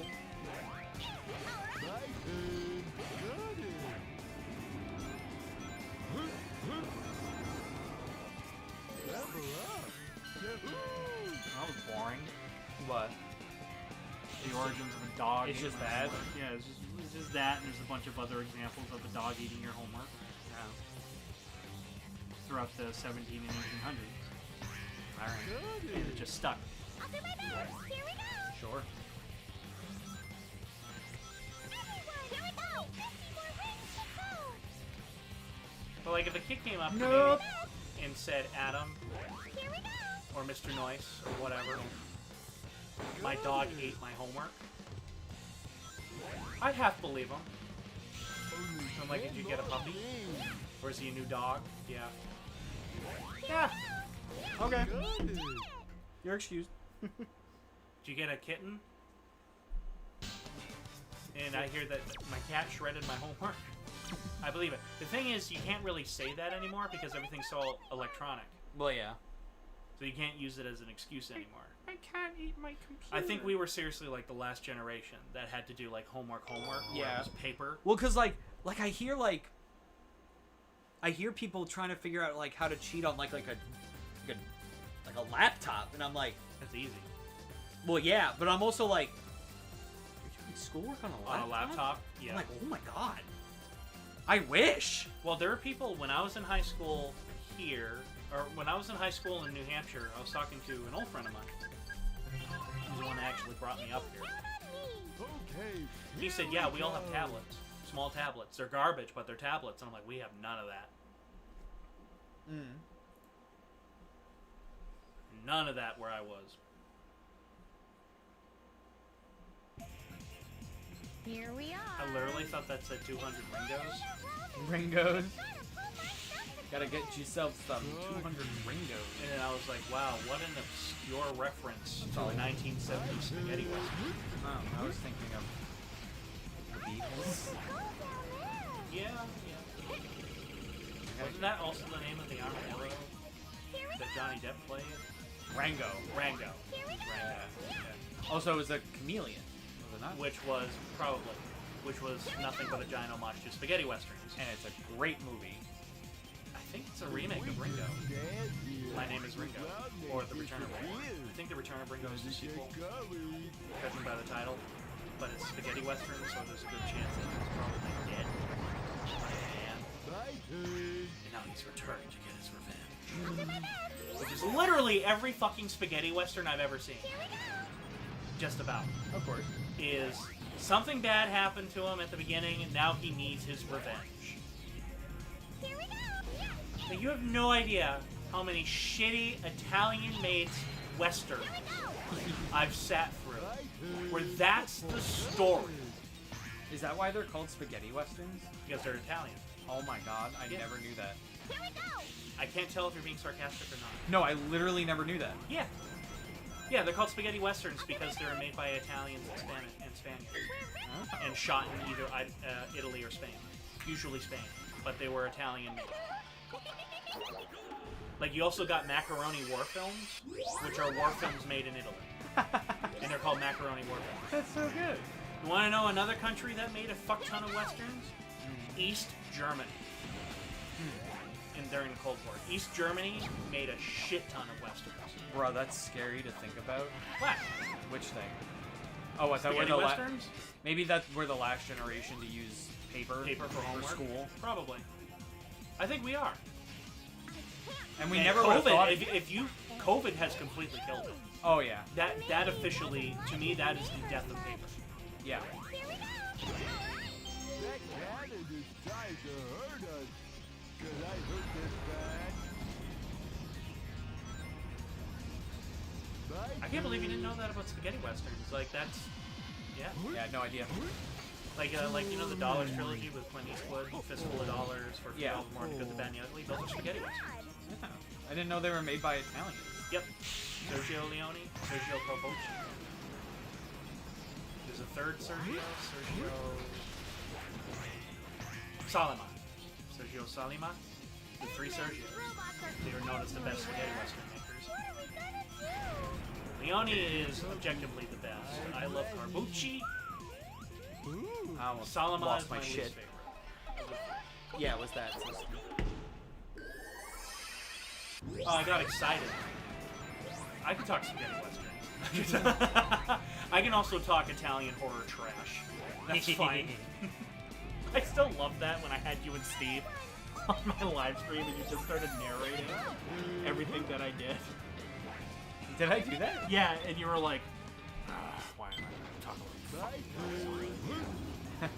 I just want to talk about some random Italian movie nobody's ever seen. Man, I'm funny. And that made me laugh. And then you go, I just want to talk about Napoleon Bonaparte. And then I beat you to the punch where it's like, yeah, I just want to talk about his severed penis, in which you flipped because you're like, I'm gonna say it. I'm funny sometimes. And Steve was just like, what's happening? What the fuck are you talking about? But you had me dying when you said, I just want to talk about some random Italian movie no one's ever seen. Here we are. It's quite overwhelming. I've got to pull myself together. Yeah. Spaghetti westerns and macaroni war films. Ah, makes the perfect pasta dish. Please? Yes! We're like, Team Rose is complete. Bitchin'.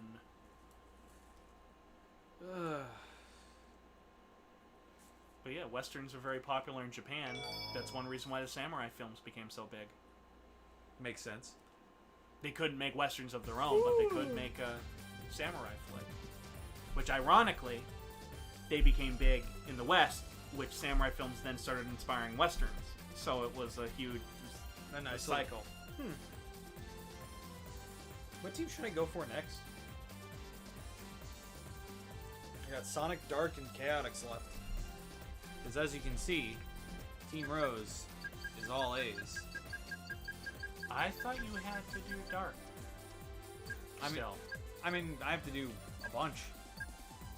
I Oh, have to do Team you did Sonic. say Dark with the ones you still have. Yeah, I said Okay. Sonic, Dark, and Duh. Chaotix. I am almost wanting to save you from misery by making you do Dark next, just because it's the longest one. Get that out of the way.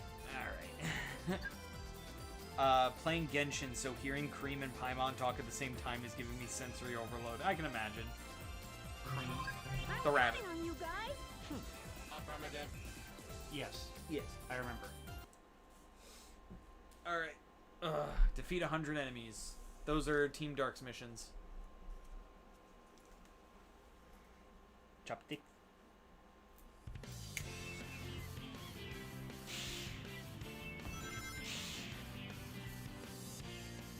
Chop and stick. Oh, wait, what am I doing? I don't have to collect Hello? Oh my god. I'm trying to be a wall. Here. I put them in my mouth like they were tongues. Change formations. Give me fish now! Instead of me doing that, I just go, give me fish! Give me fish now! I need I want fish! fish now! Oh my god. That used to fucking kill. What? Give me fish? No, it was essentially like that tone of voice, but instead of give me fish, it was sit on my face. Sit on my I was like, sit on my face! Sit on my face now! Yeah, that would have gotten me. Now!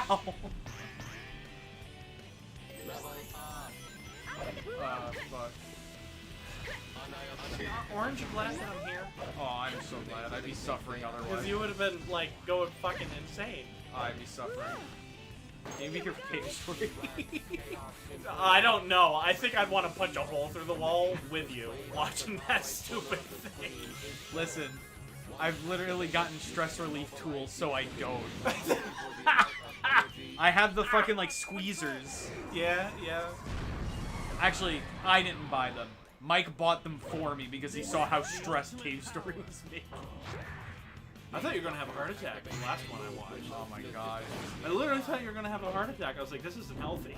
Bob, step away. Miles, you need to stop. Oh man. I'll take it from here. I'm so close too. It's so bad. I'm so close to just being done with that game. I have one level left. And then you have to do it on... No. Then I'm done. Then you're done. Okay. I'm done. I think you're doing it the right way, though, if you're doing it, like, literally just one level at a time. I'm not. I stopped at this level because I just couldn't handle it anymore again. Okay, gotcha. I needed to fucking stop and do something else. Well, excuse me, it's the one that you showed me, right? Yeah, Bloodstained Sanctuary. I'll take it from here. That's insane. Yeah, it's insane. It's literally insane. It's all it's borderline impossible. But have to do the impossible. I'll take it from here. Hello? I didn't use it. I'll take it from here.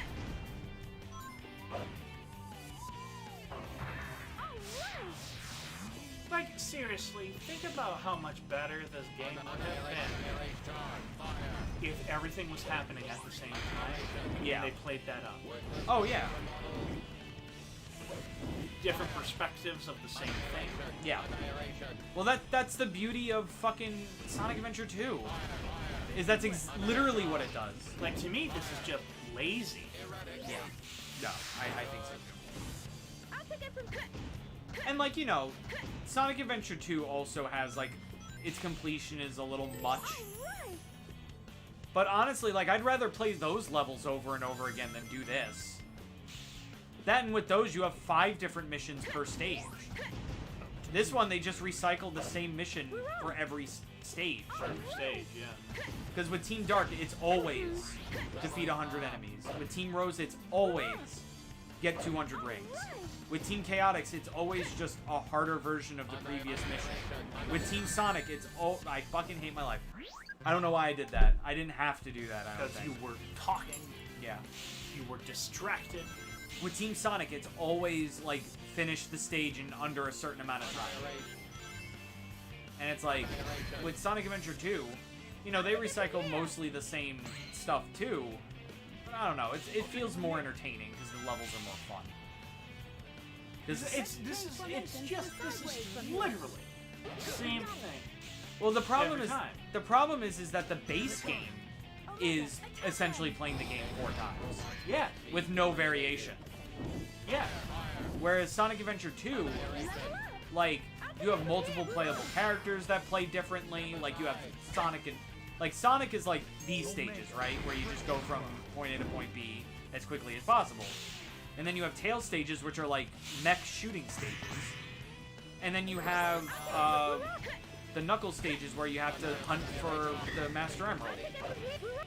And it adds that gameplay variety that, like, is kind of needed if you're gonna, like, do that. But even then, like, if you play... Because in that game you have the hero story and the dark story. And if you play the dark story, it's not just playing the hero story, but as the dark characters. It's a completely different set of levels. But this one, they just recycled it. That and it does do that thing you just said, where it's like the stories are concurrently happening, But yet, they're clearly not. yeah. Because if you did, there would have been 3 A carriers. Yeah. But in or three, you know. yeah, like egg hawks and albatrosses Yeah. and stuff. But in Sonic Adventure 2, you know, they do show that, you know, these events are happening at the same time, and they even converge at points. Like, I could literally be like, I could make a better story than what's here already, keeping the same framework. Oh yeah, me too. You could easily make this like a Rashomon thing, where it's like, you play as Sonic first or whatever the fuck. Yeah. first. And you get to the end, you realize that, hey, the bad guy isn't actually Eggman. Yeah. What the fuck is happening? Do you know? Here's what happened to us. And then you go back. Yeah. And then you play it at the same time, and you see a fucking different perspective of literally the same event. Yeah. At least, at the very least, have the stages in a different order. In a different, yeah. Because at least, like, even though you're recycling the same stages each time, at least it would be a little bit of variety. I'm thinking of like something cool. Like, I know you fight the other characters at some point. Yeah. What if one of the missions for Team Chaotix is, oh my god, you have to beat Team Sonic? Or, like, what if you have to, like, catch Sonic? You can either catch him, you could try to beat them, get them there first, so that way maybe Sonic doesn't see Eggman or Yeah. whatever. I'm just fucking spitballing here. You can have a better game. Yeah. You're literally doing what, like, the Sonic community likes to do in, like, fix Sonic stories. Well, I do that anyways. Well, yeah. Like, a #1 game that people do that with is Sonic Forces because the story is so garbage in that game. And it could have been so much better. I just can't get over how fucking... I'm gonna call it, this is lazy. Oh yeah, this is a lazy game. Like, when I say I like this game, I think it's okay. Like, I don't think it's great. It's not one of the greats. It's nowhere near one of my favorites. But, like, I don't think it's terrible either. No, I think it's pretty good. I had fun watching it the first time. Yeah. Exactly. Exactly.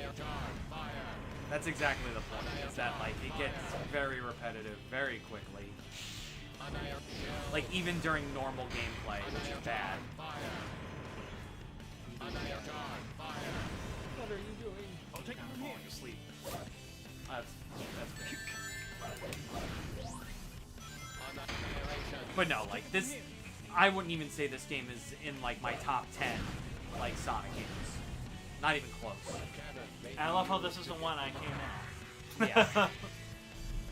No, if you want to experience my top Sonic game, that's Adventure 2, by far. That game is so good. That's what I think of this game. No, I really like that PS3. Yes, Sonic Unleashed. I really like it. That I one saw. That one's very good too. Yeah, It was really very divisive when it came out. yes, you guys were telling me. I'll take it from you. Mostly because it was the game that came out directly after Sonic 06. Which is Sonic 06 was that one. Exactly. That's why it was so, like, Sonic Unleashed was very hated. It was because it was the game directly after. Nah, you'd think they'd be like, oh, it's decent. You think. Yay! But then after Sonic 06 came out, and that was also the prevalence of the Sonic fandom started to really come out. People started to realize it was cool to hate Sonic, and people just rolled with it for the next fucking 15 years. It's the ultimate power. Well, I hate Sonic. Oh, I hate Sonic too, but in the best way. I hate Sonic, and I never played Sonic 06.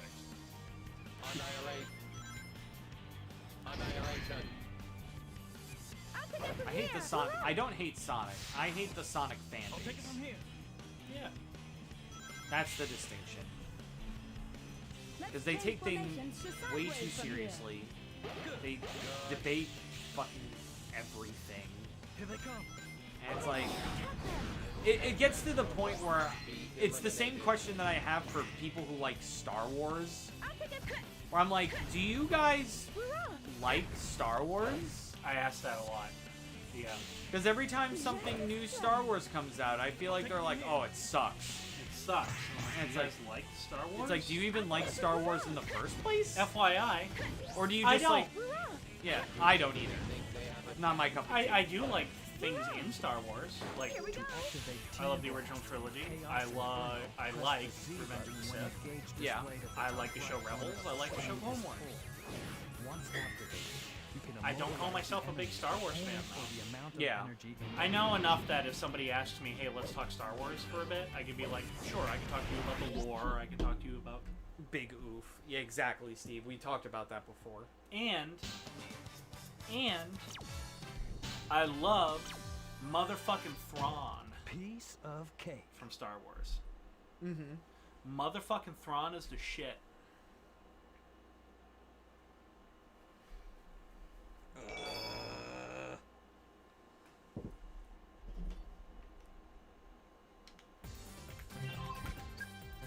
I'm counting on But you yeah. guys. It's just the kind of thing where it's like, are people who say they're Sonic fans, like, really Sonic fans? Or did you, like, literally the exact same thing as Star Wars, where it's like, do you like Sonic, or did you just like the first 3 games? Yeah. Did you just like the first 3 movies? It's like, I call myself a Sonic fan because I actually legitimately like what Sonic does most of the time. I'm gonna change the subject. Okay. But this is why Get from here. Blue has gone down for me on my tier list Okay. for Mountain Dew. Lately, and it's been within the last year, Yeah. I noticed that when I drink Blue, I get an unnecessarily bitter aftertaste. Oh man, I caught them. Interesting. I don't know where it came from, but like I didn't have that with the red. Definitely not the mug that you're drinking. No, That you as can- I said, this has been like, in the last year, but definitely not from this amazing mug that I'm drinking. that you can get in the description below right now. Absolutely. Just saying. It's a wonderful mug. I have specifically been drinking right-handed, just so the GCN logo is forward the entire time. That's fine. That's exactly what I do with my left. And I'm a lefty, so well, you're a lefty too. aren't you? Yes. We are both lefty. That was the most old man thing I have said in a long time. What? You're left-handed, ain't you? Yeah, ain't you?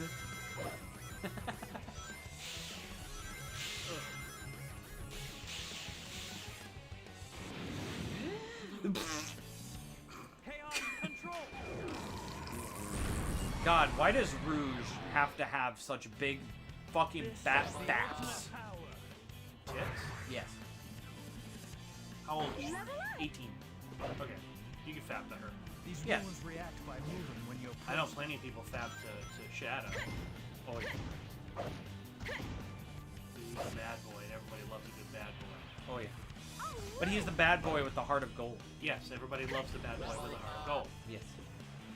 Personally, that's one of my least favorite tropes.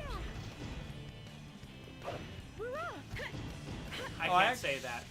I can't because I just listed like a bunch of games and books. And literally, I just like listed like 30 in my head where I'm like, that's one of the tropes in the game, Adam, or in the story, and you love it. That reminds me, I saw a Twitter post that I'm curious to see what your answer to this is. Uh-oh. What is like a cliche that like you eat up every time? Like every time it happens, you're like, yes. That some people see as I like can tell you an fire. arc that every time I see it, I love it. Okay. And it's the good guy becoming evil because he's good. Ah, Meaning he's lawful good. The Anakin Skywalker trope. yeah, That's a trope. to me. yeah. Where he's so lawful good, he turns into lawful evil. Yeah. Okay. I love that. You see what's funny is that mine is the complete opposite. That guy becoming good. Yes. Aww. I really like the villain redemption arc. Oh, I'm sorry. Yes, for stuff that you want. Yes. Yeah. Yeah, I love the villain. I do Yeah. too. The villain redemption arc is something I eat up every single time, and almost entirely that character becomes my favorite character. I can tell you one that I also like a lot, and I noticed it today because I was writing stuff. When it looks like your like hero's about to go down, Yeah. and that he's gonna lose, and then surprise, Yeah. either a friend is there or like a former foe is there to help you, Yeah. or somebody who you thought was gone shows up to help you. Yeah. Like, and it's a surprise. Yeah. I like that too. That's one that I like, and I tend to eat it up. My favorite one is probably from Pacific Rim. I love that one. When suddenly Gypsy Danger shows up, that was great. There's a couple from Godzilla that I really like where that happens. I'm also a big sucker for either father-son stories or father-daughter stories. Yeah. I'm a huge sucker for them. I like father-son. Fucking Last of Us. That's a father-daughter story. That's, yeah. I love how in The Last of Us, you know, when he rescues her from the cannibal. Yeah. And he holds her, and he calls her baby girl. Yeah. The first time I played that game, I caught it. Yeah. Like, he called the daughter that. Yeah. And at that moment, I started crying because I'm like, Joel's dead. Yeah. This is... He can't come back from that. Yeah. I'm sitting there like, Oh my god. oh no. I love Ellie too. Like, Yeah. I know some people, there was a huge community that was bitching about it because they was like, she's a lesbian out of representation and not just because she's a character. And I'm like, I couldn't disagree with that statement more. I thought the fact that she becomes a lesbian, you learn about it within the DLC, Yeah. fit perfectly. Yeah. I didn't mind. I didn't mind it I didn't at all. care. I thought it was a sweet moment. Yeah. And I was like, you know what? It makes sense because of some of the decisions that she makes throughout the thing. Yeah. I'm like, oh, what? Yeah, fine. You know what's another one that I love about that game? First off, I just love the game, but I love the subtle Bill is gay. Useless Yeah. heaps of metal. Like, they don't say it. There's not a big scene where he's like, oh, I'm so gay. Yeah. He just is. And it's very important. And it becomes very clear when he sees his ex there. Yeah. Dead. Yeah. And he goes, fucking idiot. And he's like, he's got lights there. And then you see he trembles a bit in there. And I'm like, this is great! This is good writing! Yes. So fucking good. It's such a good game. I'll stop talking about it because I know you're sick of it. Well, no, I'm not sick of it in the way of like people talking about it. I'm sick of Naughty Dog shilling it all the time. All the time. Literally all the time. It's like they don't do anything else now. It's just The Last of Us, that's it. It's just like how Rockstar is just GTA 5 Online, that's it. Yep. Or it's like how fucking Bethesda is just Skyrim, that's it. Here they come. I forgot what company said they're stopping. They're no longer working on a game because they're putting everything into another game now. It was like big news. Yeah. I wanted to say it was Grand Theft Auto, but I wish, because I know... Well, no. Like, they stopped working on one game so that way they can work on the new Grand Theft Auto. yeah, work on GTA 6. Yes. Which apparently is going to have a female protagonist. And I'm okay with that. They haven't done it before. Nope. See, like, this is like when Doctor Who said that they were going to have a female doctor. Yeah. Now, I had no issue with that. Yeah. Because I'm like, look, if there's anyone who could transform into a girl, Yeah. it's it fucking would be doctor. the Doctor. It'd be the Doctor. My issue is just the writing's terrible. Yeah. Well, that exactly. If you want to get into that, you know, fucking Ghostbusters is the poster child for that garbage. Ghostbusters 2016, yes. Yeah. But that's because they marketed it that way. They marketed it so people would get angry. They totally did. Yeah. And you can't convince me otherwise. No, they fucking marketed it that way, and that's why the discourse happened. That has to be the worst trailer I've ever seen, though. Oh, it was so bad. Though now it's popular to shit on the Munsters trailer. Yeah, but I kind of liked it.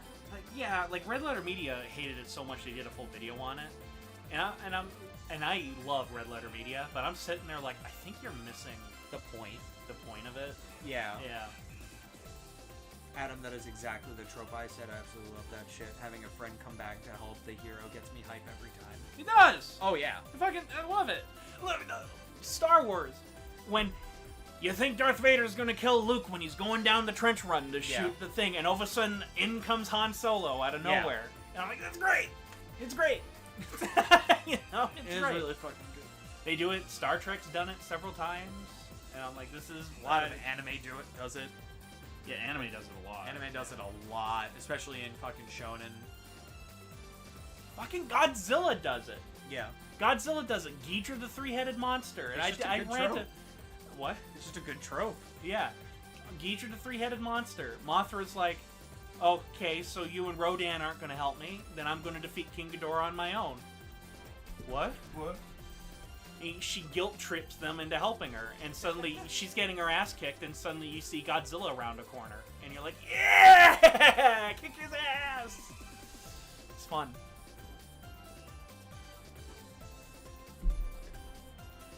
Oh boy. Watching a Godzilla movie in theaters, not the new ones, but like the old ones, is fun because a lot of people treat it as it should be treated, which is just dumb fun. They're not sophisticated movies. I don't care what anybody says. They're not full of allegory, despite everybody saying that they are. They aren't. The first one is. And I would even argue the second one is. But everything after that, not really. They're just dumb, fun movies, and you should treat them as such. They succeed in droves at what they were meant to do. Therefore, I think they are good movies. Oh yeah. Everybody hates on Godzilla vs. Megalon, but that movie was specifically made and marketed towards 5 to 10-year-olds. This place is really As a beautiful. 10-year-old, when I first watched it, it entertained the fuck out of me. It's a good movie. Civilization established on the sea. This place is really beautiful. Primary target is Eggman. Don't forget it. It's this thing, speaking of, you know how I was talking about people who say everything before, after 1975 sucks. Yeah. An audio commentary for Godzilla versus... No, it was a panel Counting on you to break this where stone these door. people were talking about how the later Godzilla movies really let them down.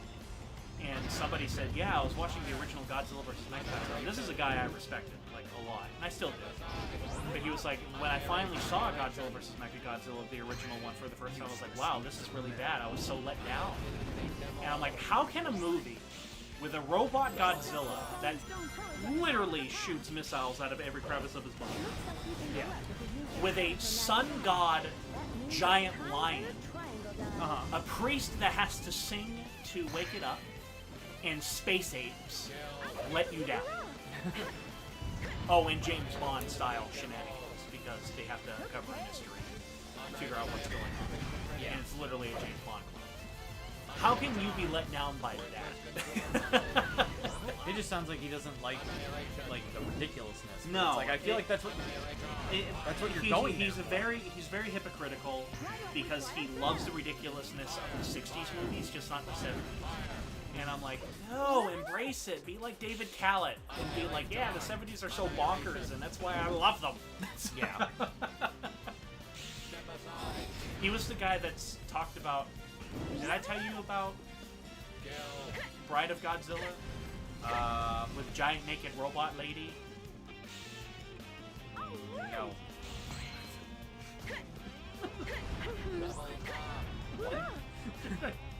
Hold on, that just sunk in. Giant naked robot lady? Giant naked robot daughter. Okay. So it was going to be the third Godzilla movie.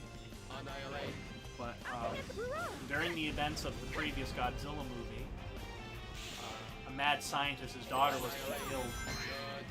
And I think you did tell me about this actually. yeah, I think I did at the party. Yeah.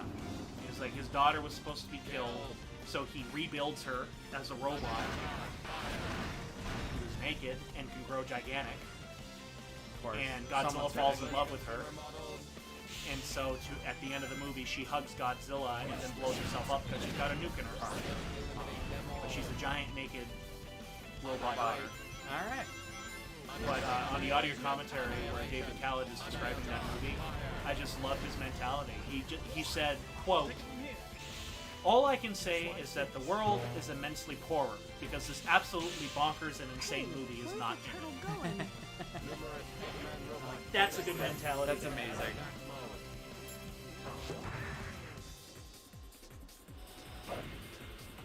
Or like in Godzilla vs. Gigan, there's a scene where a character is listening to these monsters that are apparently flying faster than the speed of light, trash-talking each other, getting pumped up for the battle with Godzilla in anger as flying towards Earth.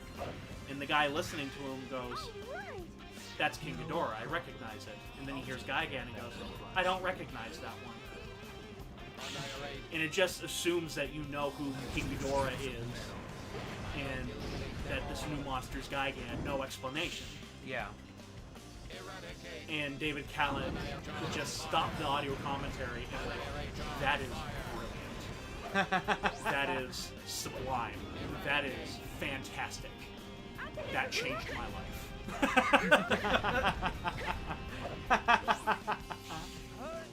That's so good. But he kind of meant it, because he was like, that was when I started realizing that it doesn't matter. Yeah. Like, explaining where the monsters come from doesn't matter.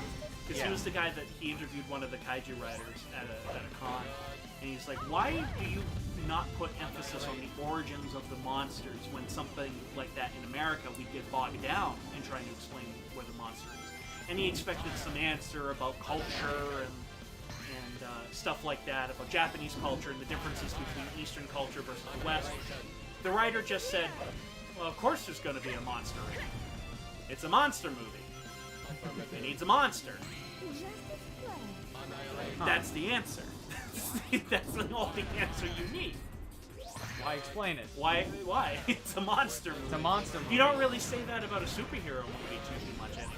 No, it's like you gotta know where the superhero comes from, what their mom and dad are doing, what their sister's doing. Not just, it's a superhero. We're obsessed with origins now, and I think that's sad. Like, we didn't really, if you look at it, need to know the origins of Darth Vader. We had his story. Yeah. We knew enough. Without them actually having to show it. Plus, it gave him a bit of mystery. And mystery's a good thing. Yeah. Guys, you don't need to explain why his underwear is pink. The worst example of that's the Han Solo movie, hands down. That was the most needless movie I've ever seen. Things just got a little more interesting. Giant paint roller. This is an intense game of Hot Wheels.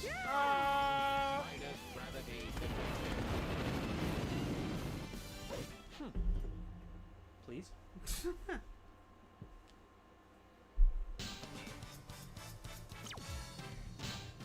Anybody watching this stream?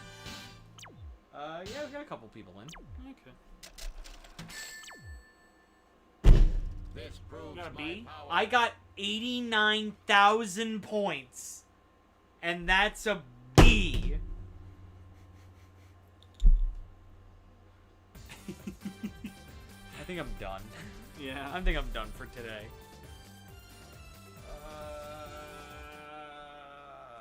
If you like what you saw, please like, comment, and subscribe if you want to see more streams like this one, and hit that bell to know what we're streaming and when. Next time we're streaming is tomorrow, where me and Phil are hopefully going to be finishing Omori. Maybe. I don't know. Finally. Yeah. Follow us on Twitter to participate in the polls that we do out there every so often that sway the direction of this channel, as well as are the basis of videos that I make. Join our Discord server to be a part of the community. And of course, if you want quality drinking time, mugs. We got mugs, we got shirts, we have My Sprite, Pete's, Phil's, as well as the GCN logo that you can see in our profile picture right now. So make sure you buy that stuff. That's one of the best ways to support the channel, as well as donating money, as well as becoming a channel member. Becoming a channel member also has a lot of perks, such as you get a sick badge next to your name. You get exclusive emojis that only you could use, as well as future members only streams and all edited content that comes out. You will be able to see 2 whole days early. So please help out the channel. Money's nice. We need to be able to afford the video games that we play. And also the other things that, you know, we want to do with this channel, like skits and GZ and IRLs and all that. Got that right. Stuff. Adam, you do things. I do. You can go over to my channel. My channel's bigger than yours.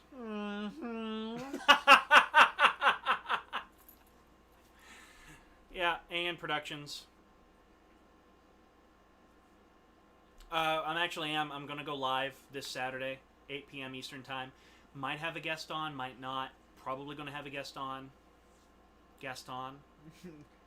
No one fucks like Gaston. No one sucks like Gaston. No one absolutely fucking destroys like Gaston.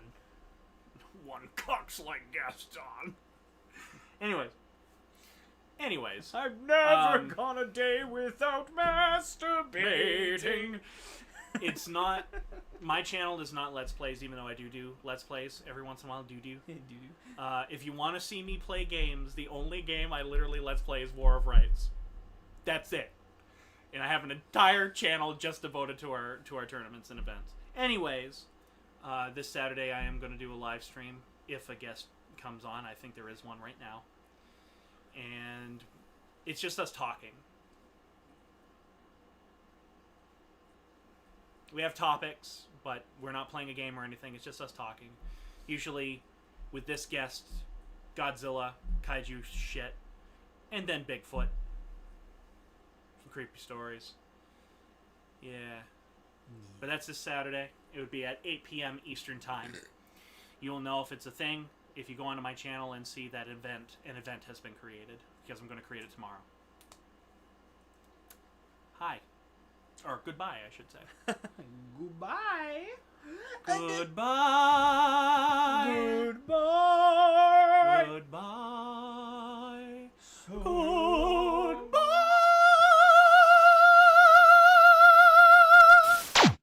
Continue.